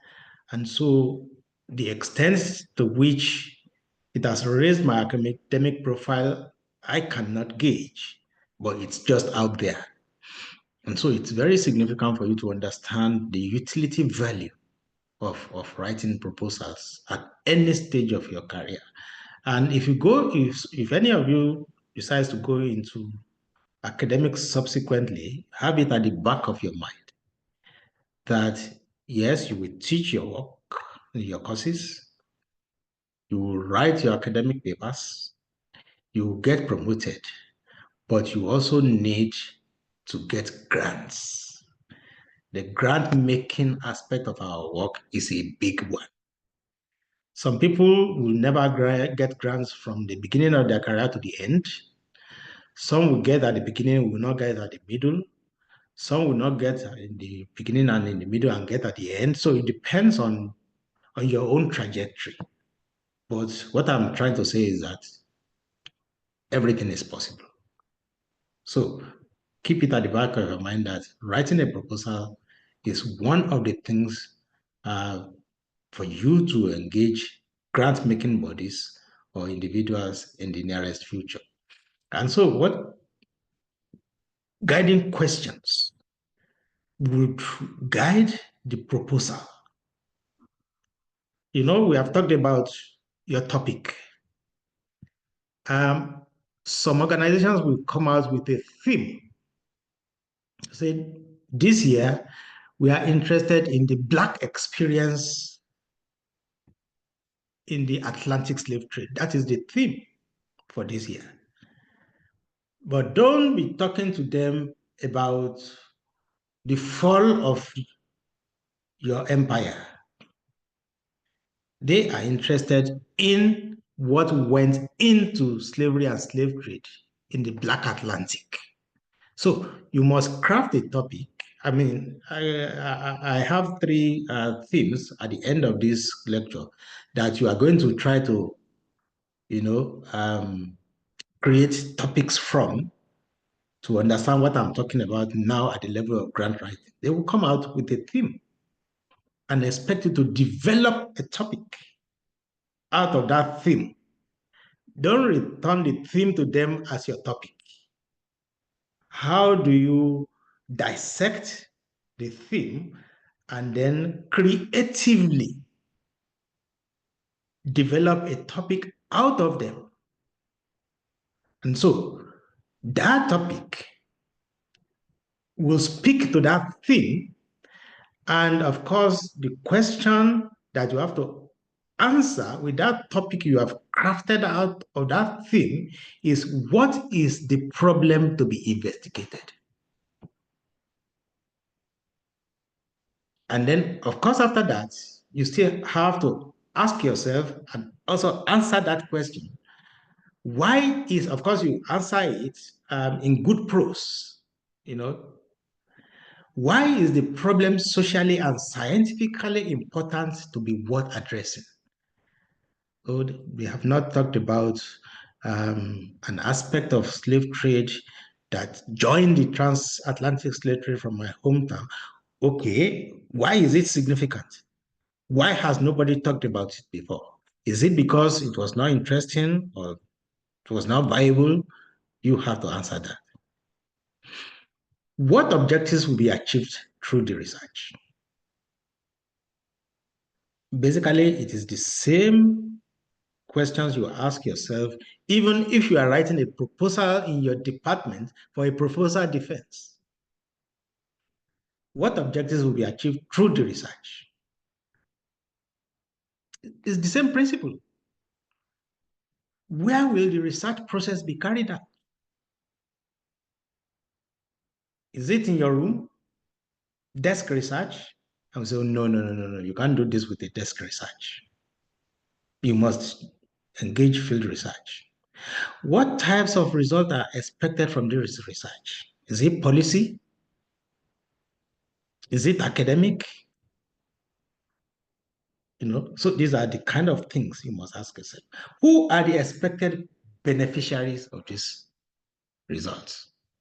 Is it an academic work? Is it government? Is it society? These are guiding questions that must frame the work you are trying to do.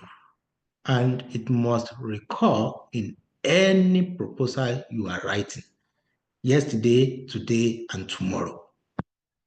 That's the kernel of why it is significant.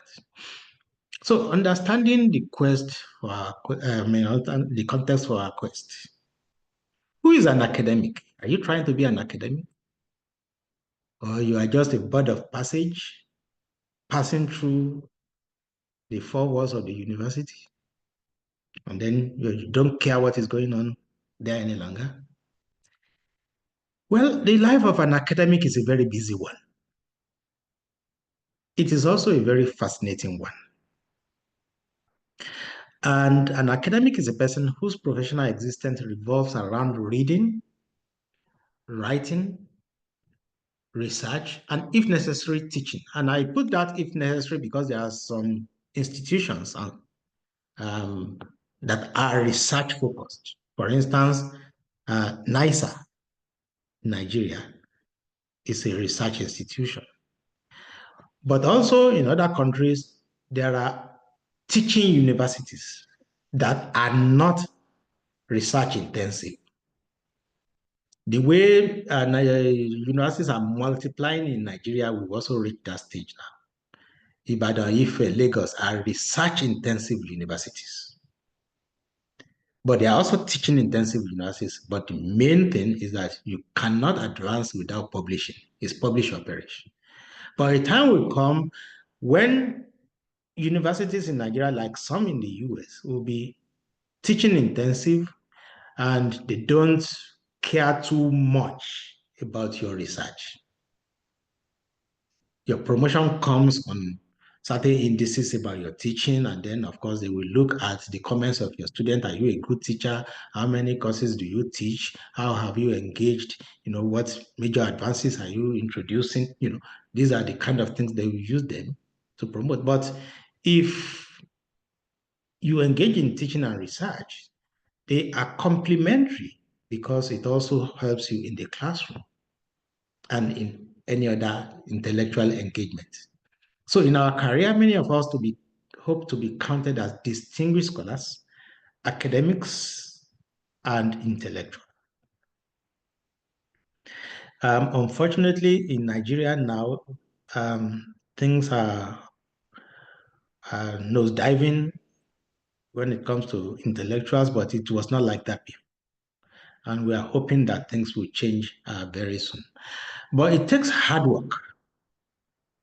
Irrespective of the way our intellectuals are being treated today, still we have remained true to what we have been chosen or called upon to do. But it takes hard work. It takes consistency, intellectual rigor, and passion. So on the last one, which is the passion, if you don't have passion for academic work, please don't come. Don't come. Several problems we have experienced in Nigeria have to do with the fact that so many people with that passion for this work have infiltrated into the system. And that is why they are doing it anyhow. And to make matters worse, the anyhow scholars have now gained the seniority and leadership. They are now recruiting after their own image, which is doubly unfortunate. So if you are going to come into this work, you must understand hard work. You must understand consistency. You must understand intellectual rigor, and you must have passion for this work. If you don't have passion for the army, don't go into the army. The same thing with the police. You must have passion. The same thing with the academics. So an academic must have passion before he comes in. So these are crucial for the overall development of our scholarship. Note, however, that administrators in higher educational institutions are also eligible to apply for and win grants. But even you as an individual, the only thing is that if you are not affiliated to an institution, you can still apply for grants as an independent scholar. It's not popular yet in Nigeria, but we have met with independent scholars at conferences, grants, they are everywhere. So we have to also develop that. So even if you don't come into academics, you can exist as an independent scholar. It's a category, you know. So what did I do that I think you should also try to emulate in this phase that we are talking about? You must critically and painstakingly identify sources of funding that synchronize with your research interests. In the 1990s, when I had just joined UI, the Faculty of Architecture in Ife was holding a conference on architecture, and I applied.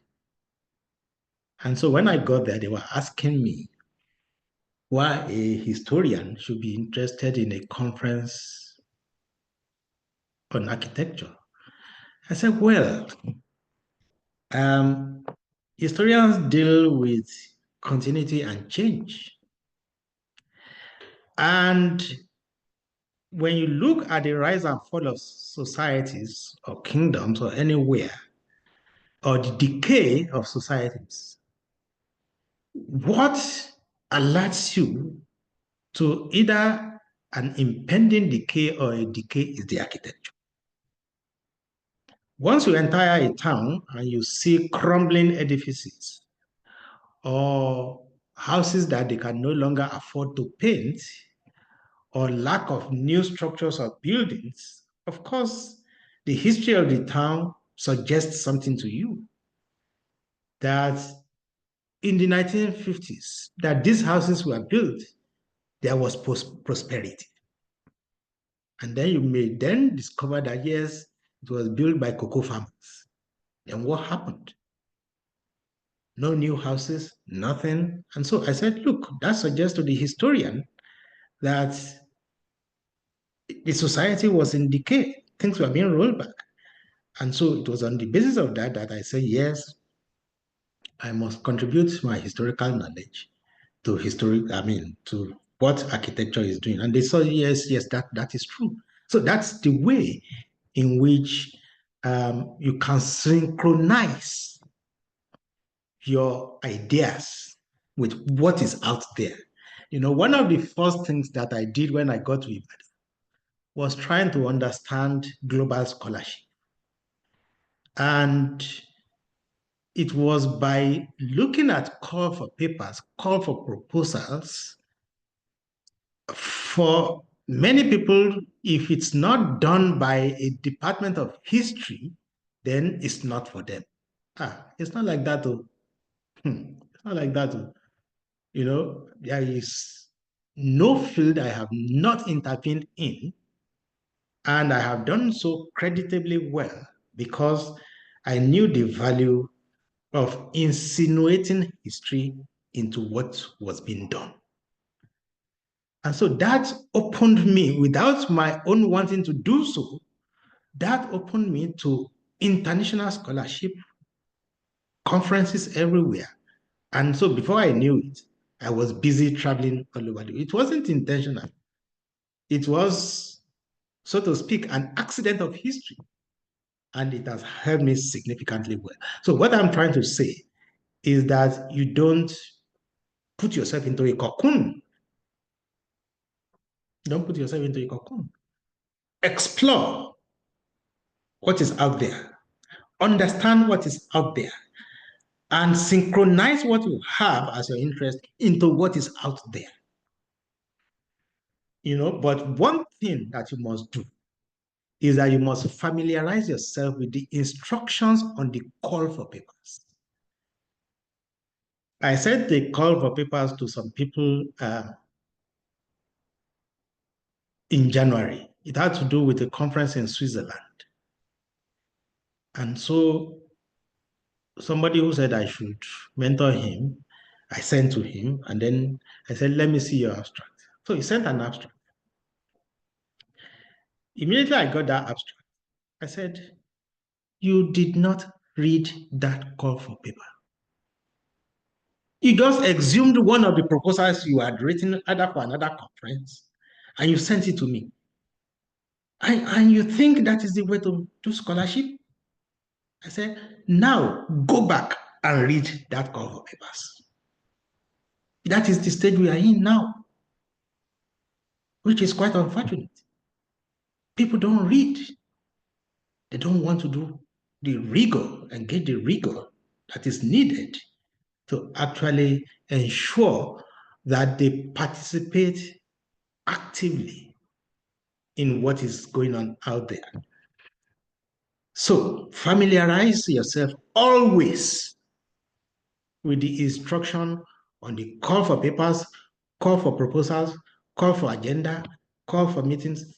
Read it line by line. Of course, what they require is already on that call.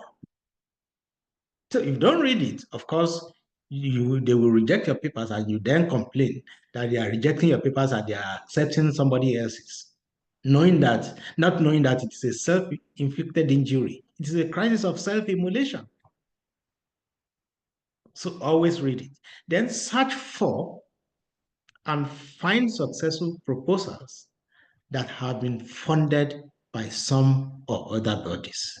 Well, in some cases, people hide their proposals, but it is always good for you to read previous proposals to see style, to see register.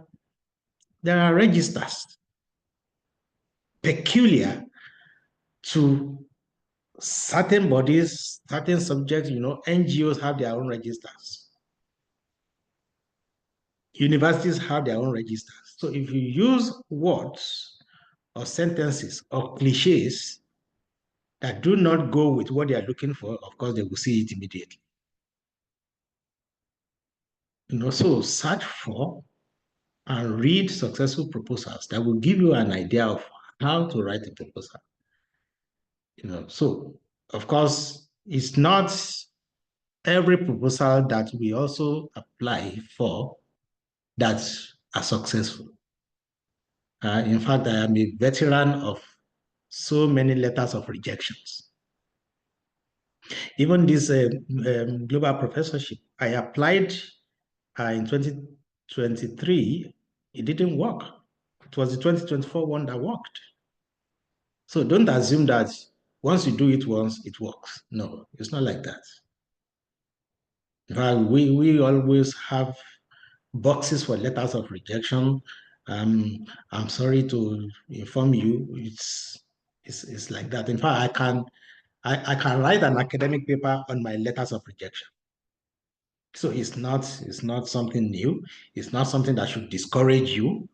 It's something we must live with, and it's something that happens to every one of us. So don't assume that once you have written the first one and you feel you don't want to do again, that they only give it to people they know.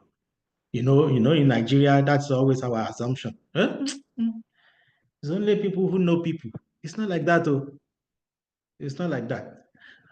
You must engage the correct framework, and then at the end of the day, you will be successful. So discuss your proposed research focus with your mentor or a former grantee. That is one mistake our people make. They hide their proposals. And they hide it because they say people steal their ideas. Yes, it happens. It happens. But if you don't give it to your mentor and you ask your mentor to write a reference letter, that is where the minors will come in. I have been able to work on several applications sent to me by different bodies. And of course, it becomes obvious immediately when you are reading the reference letter that the person who wrote the reference did not see the proposal, did not know anything about it, and so she could not write an informed letter of reference. And so that's a minus. It's a minus. And so we always need peer review in some cases. We always need review by mentors in some cases. We always need review by a former grantee, the person who, I mean, if you are asking, writing for a proposal in von Humboldt, give that proposal to somebody who had won a von Humboldt grant before. Say, what have I done well? What am I doing wrongly? You know, and apart from that, you must set out working on your application early. We have seen several applications that was written a day before the closing date. It's always obvious. We know. We are veterans of this because we have also done it before. So it's always very easy. But one thing for you to start getting such grants is that set out an agenda, work on it 6 months before, show it to people, write, rewrite, show it to the other set of people, before it comes to fruition. If you don't do that, of course, it's going to be difficult for you to get some of these things done. So what should we know? Enhanced grant writing skills. You must have enhanced grant writing skills. How do you develop this? You must develop skills for planning. How far from the closing date am I going to submit it? How many people am I going to show? Who is going to help me vet it? Is it going to be peer reviewed by my colleagues, friends? Is it going to be reviewed by my mentor? Writing and submitting a successful research grant application demands engaging in regular reflection. Yes, you already have your topic, but is it the proper way to cast it? How do I recast it? It's an ongoing process. It's an ongoing process. So there must always be this communication between you and your topic, always. How do I change it? How do I reposition this? No? Then defining your research goal and objectives. We have talked about it before. What you aim to work on and the questions you seek to answer. It's the same process with what we have talked about, your knowing how to plan or design or research is the same thing. It's the same process. It's only now being done at a higher level. So you must define your research goal and objectives, what you aim to work on, and the questions you seek to answer. Same process. You will see now that really what we are trying to make you to do now is the practicalization of that earlier phase that we have taught you. After that, you must also engage in participatory small group activities followed by in-depth discussions and hands-on feedback. You must have feedbacks. But where you are hiding it under the table, under the basket, everywhere, of course, you can't have participatory activities. There's nothing that stops you to bring 4 people together to say, I am developing this project or this proposal. Please, can the 4 of us meet to discuss ideas about it? Small groups. And then you get feedback. Don't always think that your mentors have to be people above you alone. There is also what we call peer mentorship. Peer mentorship is very significant. And at times, even if you don't do it formally, informal peer mentorships are there. You see somebody in your group, in your level, in your class doing well. Oh, want to know what kind of books they read? you are still reading a secondary school book, but it's already translated into, Europe since Napoleon by Thompson, but you are still reading the one for your secondary book. You see the difference, you see the gap. So peer mentorship can be formal and can also be informal, but it is something you must develop. And then, of course, you must do topic crafting exercise. I'm going to jumpstart it for you by giving you one at the end of this lecture, but it's something that you must begin to understand. You just take a book, and let me show you one.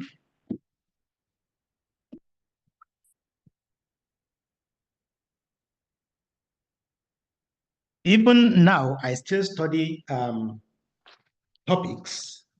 I have this journal, the American Historical Review.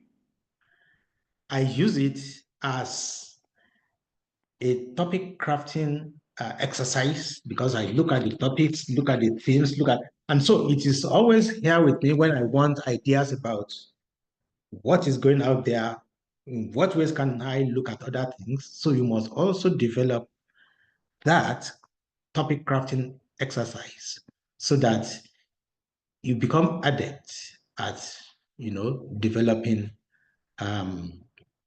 your skills. And then, of course, engage in regular reflection and peer review to validate your findings. So you have now said, I have a topic. I have a proposal. I have a budget. So which peer review is going to look at it? Because once you do your budget, they say, this is too low. Why are you shortchanging yourself? Or this is too high. You want to build a cocoa house, so these are issues that we must engage in. Regular reflection. And then, of course, in doing your regular reflection, you discover omissions, even in your proposal or even in your budget. No, I didn't put the payment of a research assistant. So we must continue engaging with the proposal and then, of course, with other people. Then triangulate. We also talked about triangulation. Triangulate data. You must cross-check, look at sources and confront one sources with the others. Triangulate data from multiple sources to enhance reliability. So your work must not be faulted because you have used only one source. You must reflect, you must use other sources, you must critically engage other sources to actually ensure that you have used the appropriate and adequate data. You don't want to get to a situation where you say, oh, you are writing something on Nigerian history and you have not made any reference to Obaro Ikime's grand work of Nigerian history. They look at all these things. The primary sources in the area you are working on, you don't have it. So it's really very, very significant. Okay, so how do you start your research design? The research writing, the first step you do is choose your topic. The second step, identify a problem. And when you identify a problem, because we have seen this in several of my theses my students submit, they talk to you about lack of money, about not accessing the place because it's marshy, it's the Niger Delta area, they can kill somebody. That's not the problem we are talking about. The problem is what thing you are trying to address. Is it Nigeria becoming the poverty capital of the world? That is the problem you are trying to look at. Or the rise of shanty towns in cosmopolitan places? That is the problem you are trying to look at. Or you are trying to look at the denigration of the intellectual environment. That's the problem you're trying to look at. So understand that very well. Then formulate your research questions based on this. You could see it's the same thing with the first process we did. Create a research design, write a research proposal, and then cite other interesting articles for the work we have done. If you don't cite interesting articles, then we don't know that prior works have been done on this area, or that you have even engaged the literature in that area you purport to be working on. So that's very significant when you want to do your research writing. You must follow this process and then always ensure that the literature you are engaging, one, are the most current, two, the most relevant. Of course, we also want you to engage other literature from other lands. So don't make it a Nigerian literature alone. It has to be, global, because knowledge is global. They have done certain works in certain areas that are directly related to what you are doing. It may not be directly on your topic, but it's like that topic from other lands. We see you are able to reference them, and then we see that, yes, you know what you are talking about. So what is the rationale for your scholarly research? You are now trying to get a research work sponsored. Why are you doing it? Why have others not done it? So the rationale for your scholarly research could be because others have not said what you want to say. I'm explaining this in another way, but I have said it before. Others have not said it. It is obscure. They have not worked on it. Others have said it, but it is not enough. You also want to build on that knowledge. Others have said it, but they didn't say it the way I want to say it. Or it can be a kind of protesting what has been written about the Oyo to say, no, that's not true. This is what I'm trying to do. This is the information. So it can come as a form of protest. For others, it can come as a work of advocacy, although in history, we don't do advocacy, although now with UNILAG also now asking that you must write a recommendation as your last chapter. Things are changing. We have resisted that in Ibadan. I don't know what Ife is saying about it. Maybe they are also now writing a recommendation, but it depends. Then others can be committed to a cause. You want to see things from the left perspective, the left in Nigerian history, like socialist. All the books we have been reading have been written by conservative elements. Now you are bringing a leftist perspective to what you want to do. Or when it was last said, things were not as they are now. So new information have come out, and that is why you are engaging on it. So I have new information. These are the kind of things that serve as rationale for the proposal and the work you are trying to do.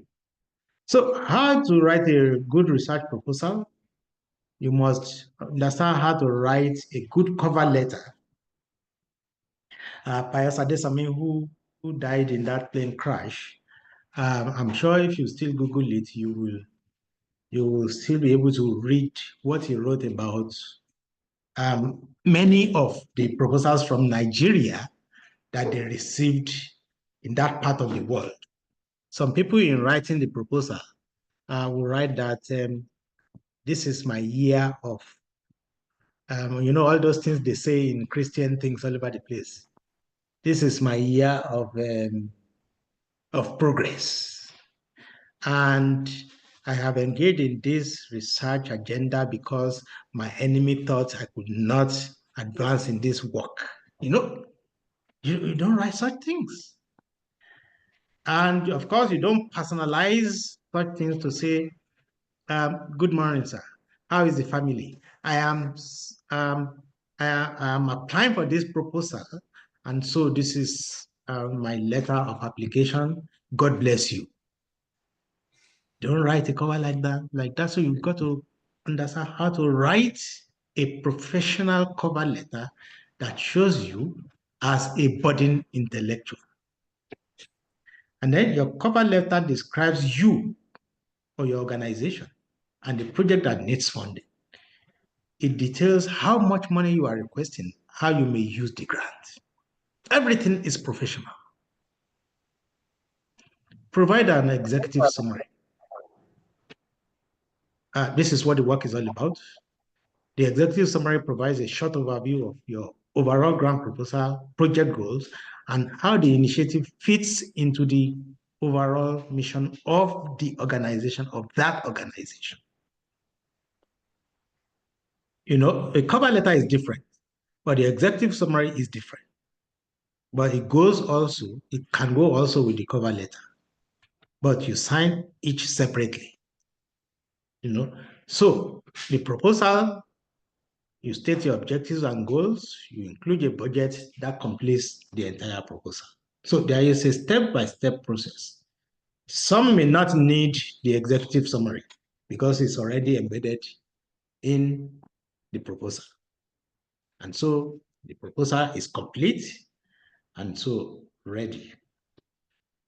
Then characteristics of academic writing. How is academic writing different from everyday, day-to-day writing?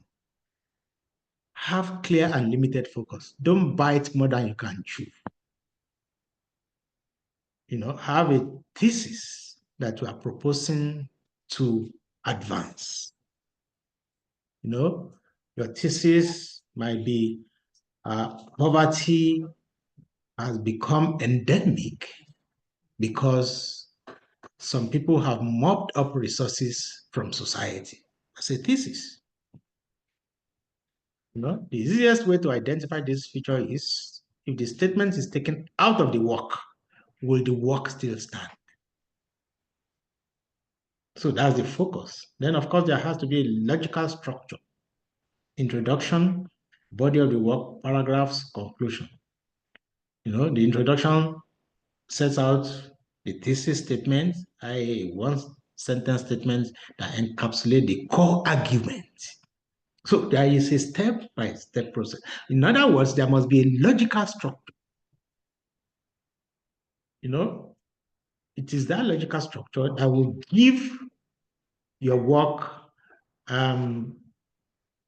what we call in the PG school report, the technical presentation.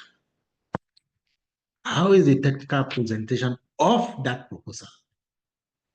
Do you have subheadings? Or do you have just one proposal from page 1 to 10, no subheadings, nothing to show the next paragraph on the next? It depends. But of course, read out the agenda of the organization you are applying to. And some may require different styles, and they will state it there. Of course, you must have evidence-based arguments in your proposal or in any of your writings. There must be sources, information that give legitimacy to the argument. In other words, there must be evidence-based argument. Oh yeah, it is prevalent now that Yahoo is very common in Nigeria and people make good money from it. Okay. As the students, we ask you, give us evidence. Oh, I read it from newspapers. That's not a cogent evidence. We want to see evidence. How did you arrive at that conclusion? People say it on the streets, we know. History is an evidence-based subject. I had the occasion to disagree with somebody who wanted to write on the development of markets in Yoruba land. And the thesis was that there was no market that developed in Yoruba land without rituals being put in the space, and it was that ritual that makes a market to thrive. I said, hey, can you give me evidence? Where is the evidence? He said, they do it. I say, yeah, I'm Yoruba. I know they do it, but where is the evidence? It's not tenable in historical research because you cannot substantiate the argument. So, of course, in personal notes, avoid emotional, inflammatory, and otherwise biased statements in your work. Oh, they are killing us. Oh, they have ruined our lives. Oh, well, they have stolen so much from Nigeria. All of us are now poor. Avoid all those things. And when you say all of us, I know a rich man in Ibadan. He was in a program and they were saying things are tough in society. When it was his turn to talk, he said, no, I've told you people, don't say things are tough in society. Say things are tough in my home. Because for him, things are not tough. So it's like the gun drum. It faces somebody, it backs somebody. Somebody is backing, it's facing somebody else. So avoid emotional, inflammatory, and otherwise biased statements. And always remember that in everything you do, if you don't get into that Nigerian sense of, oh, it's only people they know, oh, you must know somebody there, always have it at the back of your mind that you will always come into formidable competition. Yes, I got the British Academy Global Professorship. Oh, is it because I knew somebody there? Of course, if I didn't tell you that I also applied for it before and failed, you wouldn't know. You would think it was my first attempt that I won. No. And there is formidable competition. And for us to win, because two Nigerians won it when I won it, which was the first time Nigerians are winning it.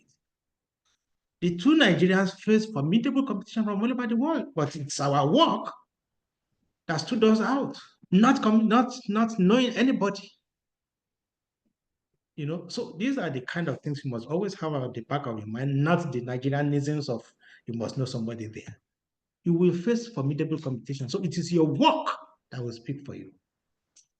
So you must always write within a context of competition. Show us what distinguishes your work from others. That is very significant. How you say what you say? Competition breeds survival tactics, and part of your survival tactics comes from your reading. When you read very well, the sophistication of your thoughts. Your thoughts must be sophisticated, and that's why I said, look, you must also reason in certain ways that pushes you up beyond the general.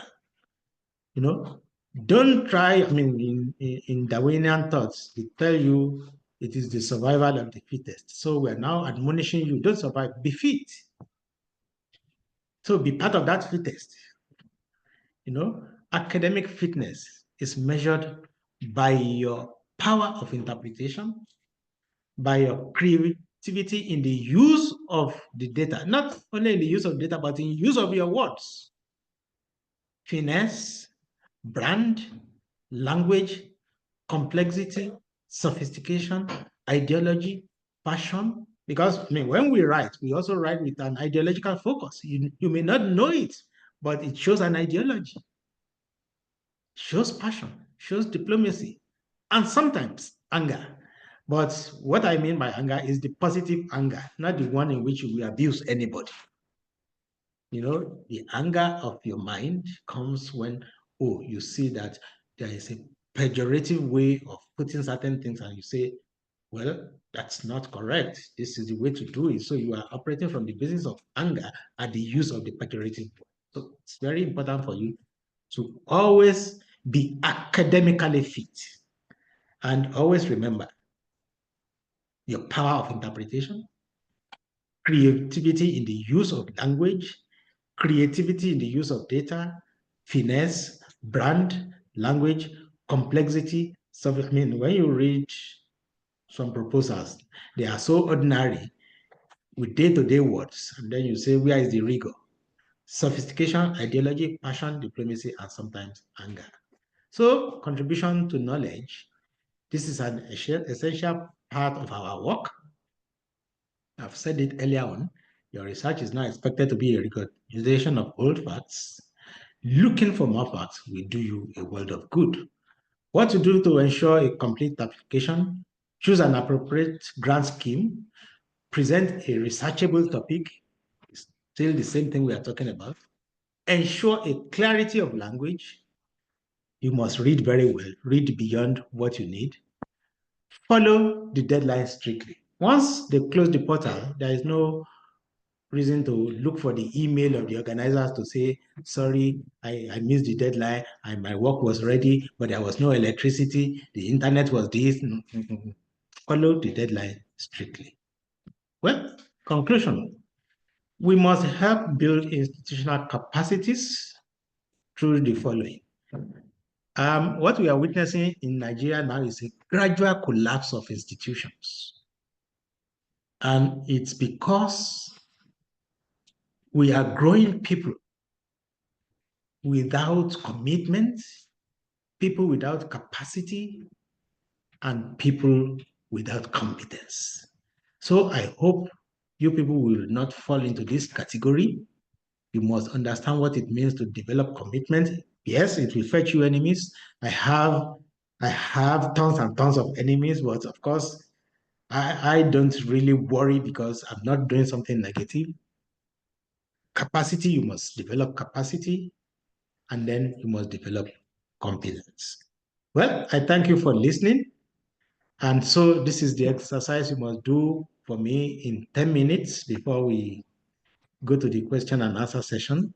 Pick one of the themes and craft a topic out of it. I think you are 6 there. 5. 5, okay.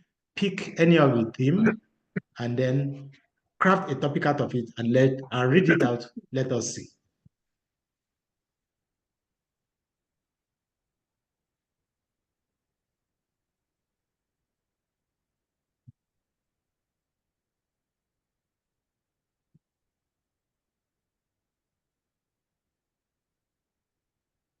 Okay, so they should put the topic in the chat room.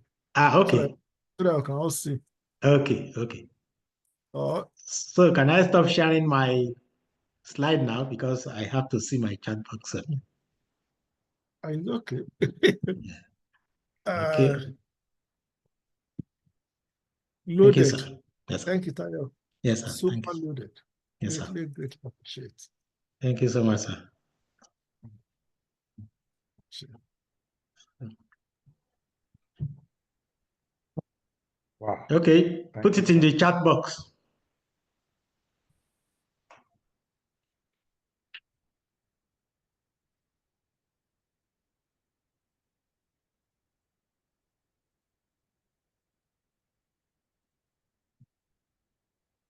So we have a general theme. We have general themes. Just craft a thesis topic out of it or a research topic out of it. Because that's what you are going to get when you get call for proposals. They won't give you topic. It's you who must distill topics from the general theme.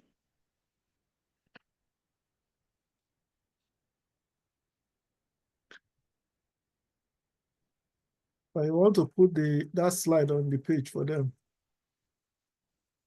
Which slide? The last one. I should pull it up again. Containing the themes. Okay. You don't need it, right?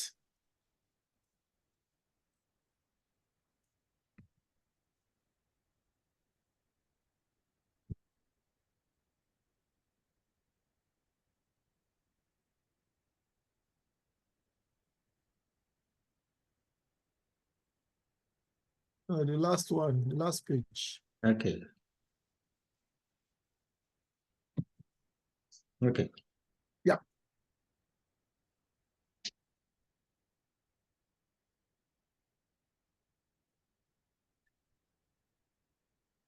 Slideshow it. Stop. Yeah, put it on slideshow. Oh, okay.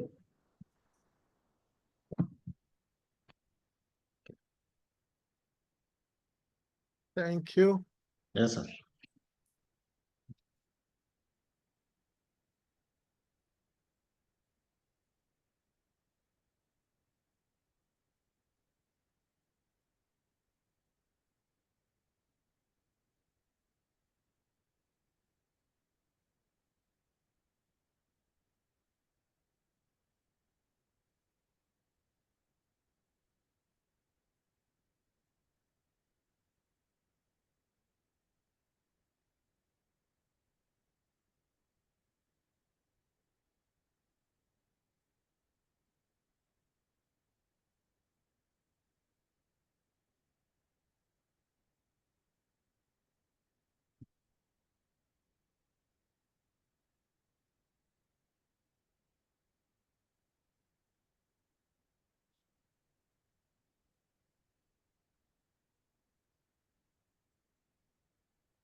Are we ready?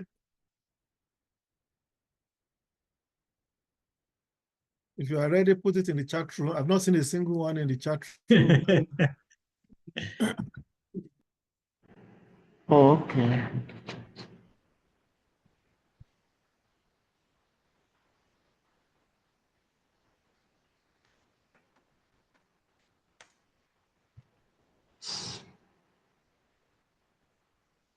Maybe I should pause the recording because this is going to be on YouTube. So As I type now. Eh?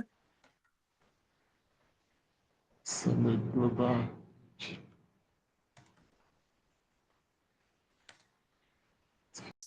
Okay, right, sir. Thank you so much. Well, thank you for this topic. At least you now have your basic first baptism into a, a proposal culture that asks you to develop your own topic from an overarching theme. The person who wrote the impacts of Europeans, I think the plural of impact is also impact. So remove your S from the impact of Europeans on the cultures of people of West Africa from 1800 AD. Well, this is a good topic, but it is also very, very wide. Very wide. And so you must avoid very wide topics like this. Yes, I would accept the impact of Europeans on the cultures of the Caleb people of the Jesha, yes, but this is too wide unless you want to work on a book project that you are going to invite others in. It's too wide. Then the development of Afro music and African culture in perspective. In what perspective? In sociological perspective? In historical perspective? So the development of Afro music and African culture in diasporic perspective, so that perspective must be qualified. It makes more meaning. Okay, the rise and fall of cultures, the role of traditional festivals in Yoruba culture using Osun Osogbo festival. So it doesn't tell us the role unless you want to talk about Osun Osogbo festival as a kind of cementing relationship between the diaspora and the local. But of course, you can also talk about the pollution, environmental pollution of the Osun River. That is very significant. So you have to look at something that is straightforward and also makes sense and also speaks to a situation. Osun Osogbo River and environmental pollution, yes. Well, globalization and motherhood in Africa, well, it's a good topic, but it's also very, very broad, too broad. So avoid extremely broad topics that you cannot finish in the life of a project. In most cases, you have 1 year, 2 years for the project. So you must avoid something that is really very broad. The impact of Europeans, okay, we talked about it before. Yeah, it's broad, but look at something that is manageable and can speak to a specific context. On that note, sir. There is the first one. Yes. The Adewale topic.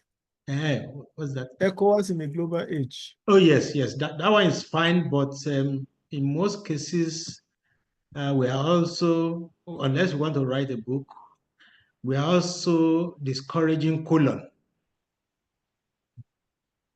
Also discouraging, but it's a very good topic. That's interesting because far back in 85, 86, when I was developing my PhD topic in England, yes, colon was rejected. Way back 85. Wow. That's you can't have a colon in the topic. Exactly. So you are right. Yeah. But let me just chip in something on this. Yes, sir. This experience is good for you because writing proposal as graduate students, you should get used to it. The Codestria grant for thesis writing It's something you should think of getting, you should apply for. Yeah. Because it also gives not just the experience, it also gives you fun for your research. Yes. And you are competing with students all over the continent. Yes. So you need to so it's not an academic exercise we're talking about. My first research grant was as a PhD student to go and do research at the Canadian Archive in Canada, in Ottawa, which was funded by the University of London at that time. And you have to do a proposal like this as a PhD student. So we're not asking you to do something which is not useful for you. I hope you can key to it and start a culture that will be with you for life. Even if you are not cheap, it's already set in the palace. So, so don't worry. But that's the thing. It's the codextral grant writing is one that you should look for. Yes. And then even the AHP program. Yes. That's also those for completing your graduate study. Yeah, exactly. So you should key yourself into that culture. Don't think you are just limited to IFE. Be globally competitive even from now. From now. It's not until you become a third Adesina you become globally competitive. No.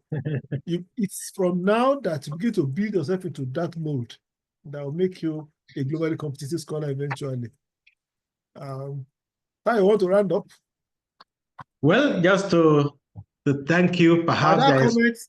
Do they have questions? Yes. Yeah, okay. Let them have questions. Yeah. Good afternoon, sir. Good afternoon. Yeah, well, I want to commend you for your effort and everything you've been teaching us since the beginning of this lecture. Yes. So I sent another topic to the chat room, so I just want you to comment on it, sir. Impact of Islam and Christianity, the one on impact of Christian as Islam. Yeah, it's a good topic, but it's still the same principle I will advise. It is good. It is comparative. The impact of Islam and Christianity on Yoruba traditional religion in Southwest Nigeria, it's huge. Because you are dealing with three things: Islam, Christianity, traditional religion. It is very huge. So you've got to look for a way to tone it down. Because you are not writing a newspaper article where you can take it on board in one page. This will mean research, fieldwork research. And so at this level, unless you have a consortium that you want to work together with, and you have a team that you want to work with, I would just advise that you take it maybe one at a time. Islam and traditional Yoruba religion in Southwest Nigeria, and of course, if you want to do it, the impact of Islam and Christianity in on Igbo. Okay, you choose one, just one town or one manageable area, but not in Western Nigeria, not in Yoruba land. So unless you have a team that you want to work with on a large subject, that's when you can engage that. But if it's only you, let us look at Christianity in Igbo land, or Christianity and indigenous tradition in Igbo land. You interface from comparative perspectives. Yes. Pick something that is manageable. You understand? Okay. Yes. Any other question? Yes, sir. So, based on the Prof, thank you very much, sir. Thank you. Now, based on the question of the last speaker, so a typical research paper or topic, a typical research topic would contain how many pages or words, for example, as a typical research work? Well, you mean as a proposal or as a thesis? As a proposal, sir. Well, as a proposal, some people will tell you, oh, give us a 150-word abstract and a 2,000-word proposal. They will give you. But if they don't, depending on what you want to engage, perhaps 7 to 10 pages in some cases. But in most cases, they will also give you the scope, the number of words. In fact, many of the sections will have specific number of words. Oh, yes. Your justification should not be more than 500 words. Your objective Yes. should not be more than 30 words. Yes. So you are limited in the Yeah. number of words for each section of the proposal. Yes. So if it's something that is a call for proposal from a regular agency or regular organization, Yes. they have their standard format. So, and if you exceed it by a word, sorry. Yes. You have to abide by their regulation. Yeah. There's a question I wanted to ask. When we are talking about the proposal writing, Yes, sir. in listing the steps, you started with choose your topic. Number 2, identify a problem. Can it be the other way around? Identify a problem and choose a topic. Yeah, because in identifying the problem is part of why you have been able to choose a topic. Yeah. So either way, they are integrated. Yeah. And I have only just separated it to teach. Yeah. You know, and so it's significant that it can be Usually, mainstreamed. I begin with a problem.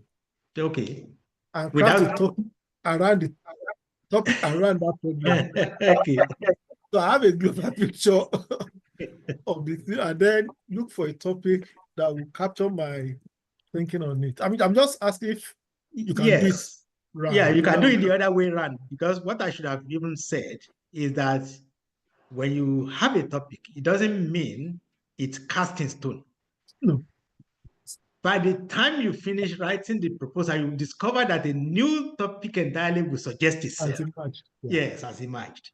So don't, I mean, we do it even when they write thesis for us and we say, yes, we have read everything you have written, this topic has to change, you know. So it's something that we must also internalize. That topic can change, can reflect new realities, and that's it. In fact, you can even finish working on it and then you discover that the work had already been done on it. What do you want to do? You can then shift focus to actually come to a new agenda for your research. Yes, sir. There are 2 things among some of the issues you raised, which I thought we may want to re-emphasize. Yes, sir. The one is plagiarizing topics from other cultures or other climates or other institutions and thinking that they are not likely to know about it here. Yeah. And it's very risky. As far back as the 80s, one of our students in Ife was supposed to be writing on a community in Ado Ekiti, but it was a thesis that was done in Ibadan. And that was then for an undergraduate student. So we caught him because it didn't even look like his work. But another one, which you should also be careful, there was a case in our languages department in Ife. The fellow wrote a thesis, and of course, he was sacked eventually by Ife. The external examiner came and requested a 24-hour delay. The following day, he came with another thesis, written in French, the same topic. So he just translated. The man was the same person who examined the thesis in French in Cameroon. The same examiner examined the same thesis, but the French version in Cameroon. So the guy just said, I wanted to. So he asked for 24-hour delay before the oral exam. Said, okay, you want to. So he then brought the thing. The man just translated another person's thesis. So don't think that you're the only one who knows Google. Or you're the only one who can ask ChatGPT. You're not the only one. Everybody is doing it. Yes. Even in the church. So everybody is doing it, but supposed to generate ideas for you to develop, not for you to ask you to write your essay or write your thesis, he can write it for you. But be very careful. When Professor Banjo died, I remember Tayo. Yes, sir. When Professor Banjo died, I had to issue a release. Yes. On his for obituary, and I was in a hurry. So I just asked ChatGPT to do me an obituary. He then called Professor Banjo, Professor of Literature. So, fortunately, Professor Muzali saw it before it became widely published on our platform. He said, President, what is happening? What have you written? And I told him that ChatGPT wrote it for me, so don't kill me. So I then read through. Half of what it said were not correct. Were not correct. So we need to be very, very careful. Matthew Sojo, you know him very well. Yes, some of you might have seen his name on the door. He was in our religious studies until last year when he retired. When he was defending his PhD thesis at King's College, which he did partly in SOAS, partly in King's College, he used a material that was from a journal. By the time he submitted the thesis, between the time he submitted his thesis and the time he defended, the journal had come up with a rebuttal that article that he cited was plagiarized. He just cited it. Not that he didn't claim it as a scholarship. It was done by a Nigerian student, a Nigerian lecturer in Nsukka, who copied from another country. So don't think that you can't be caught. Some might be getting away with it, but maybe it's your turn when you get caught. You know the one in international relations. I'm sure you know that. Oh yes, yes, I remember. When he said, "No, I didn't copy him. We both copied from the same sources." Yes. The yesterday examiner alleged that this person copied this person. And he said, no, I didn't copy. We both copied the same place. So don't think you are immune to being caught. No, you can be caught. And I'm not saying you shouldn't use AI. If I will tell you that you are lazy if you can't write, because you can't even consult AI to give you the idea. It can give you the idea, but please refine, ensure the statistics are correct, and develop it in your own language. Because many of the agencies, organizations calling for proposals, they also run the check. And if it is proven that you copied, that's the end of a proposal. Yes. That's the end of it. So please build these skills from now. Build it from now. If it needs improvement, they will notice that you need improvement. But if it is copied, people will also know. But if it is too good to be true, be very careful. It's too good to be true. It's not true. So, I don't know that in what do you so so many of the things you raised, we've also addressed in the course of this session, in the course of the semester, with some of the things we have addressed. So I'm sure they know. But I'm so glad you agreed to do this one. So they won't say Sakara is telling them what is impossible. So the man is a billionaire, so better. No, only while I'm eligible. Okay, Abela Tura. Okay. Yeah. Yes, sir. Any other comments? Yeah. I think before we close, let's ask the class rep and the class, is it the class captain or the class rep, to give us a vote of help us appreciate our speaker. Mr. Adewale. Prof, thank you very much, sir. Yes, So on behalf of my colleagues, I would like to extend our heartfelt gratitude to you for delivering such an insightful and thought-provoking lecture. I think I speak the minds of my colleagues when I say that we have been fortunate in this class, because this our 801 class is even more than three courses in history department. We have really been fortunate. 2 weeks ago, we're in the first, I think last week, the first physical class we'll be having with Prof. So Prof asked us whether what we have benefited and if there are areas of notable improvement. And virtually all of us were unanimous in our conclusion that Prof has really done well. And no, Prof thought we were just praising it, but the truth of the matter is that we have really been fortunate in this class, because immediately we had this class that we had today. It's not just a lecture. Professor Adesina has been able to teach us like a father, and you teach us with such a depth of knowledge and clarity of thought. And I know Prof you may not remember now, because I know you help a lot of you meet a lot of people every day, and you help a lot of people in the past. Even you are still helping them. In 2018, that was the first physical meeting I had with Prof. I think Prof was the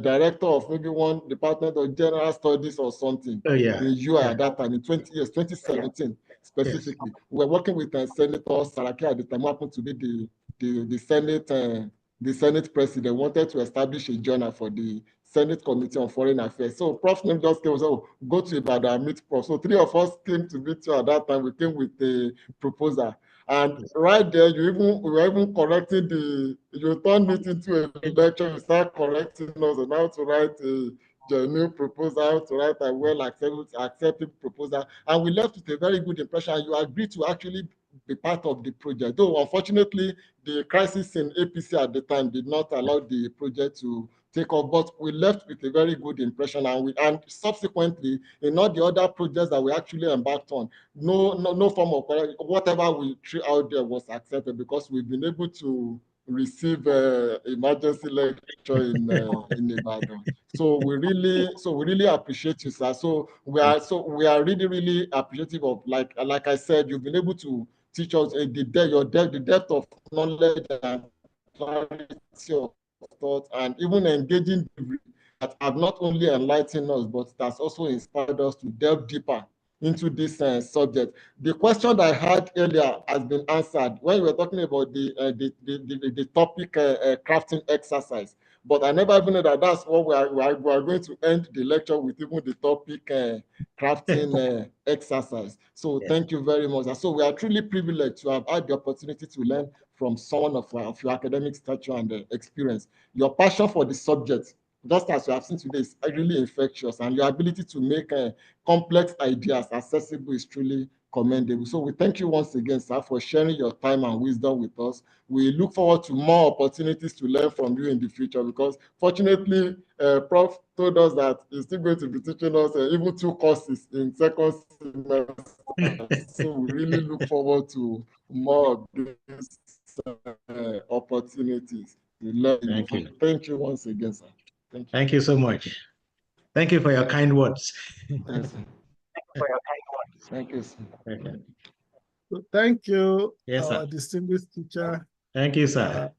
Been a word experience. For me, I've learned a lot. I've gained a lot. Yes. And really, you've recalibrated my brain. Thanks so much. So we'll speak later. Please send the slides so I can share with them. Okay. Yes. Thank you, sir. Thank you so much. All right. Thank you so much. For any other thing, yes, sir. good afternoon and God bless. Thank you, Our class, we are meeting 11 o'clock tomorrow with Shino Alinu, our presentation. Okay. So please come together, get good internet. Don't start telling me that the network in your neighborhood is not good. We've had a fairly stable network today for all of you. Thank you so much. God bless and see you tomorrow. Thank you, sir. Yes.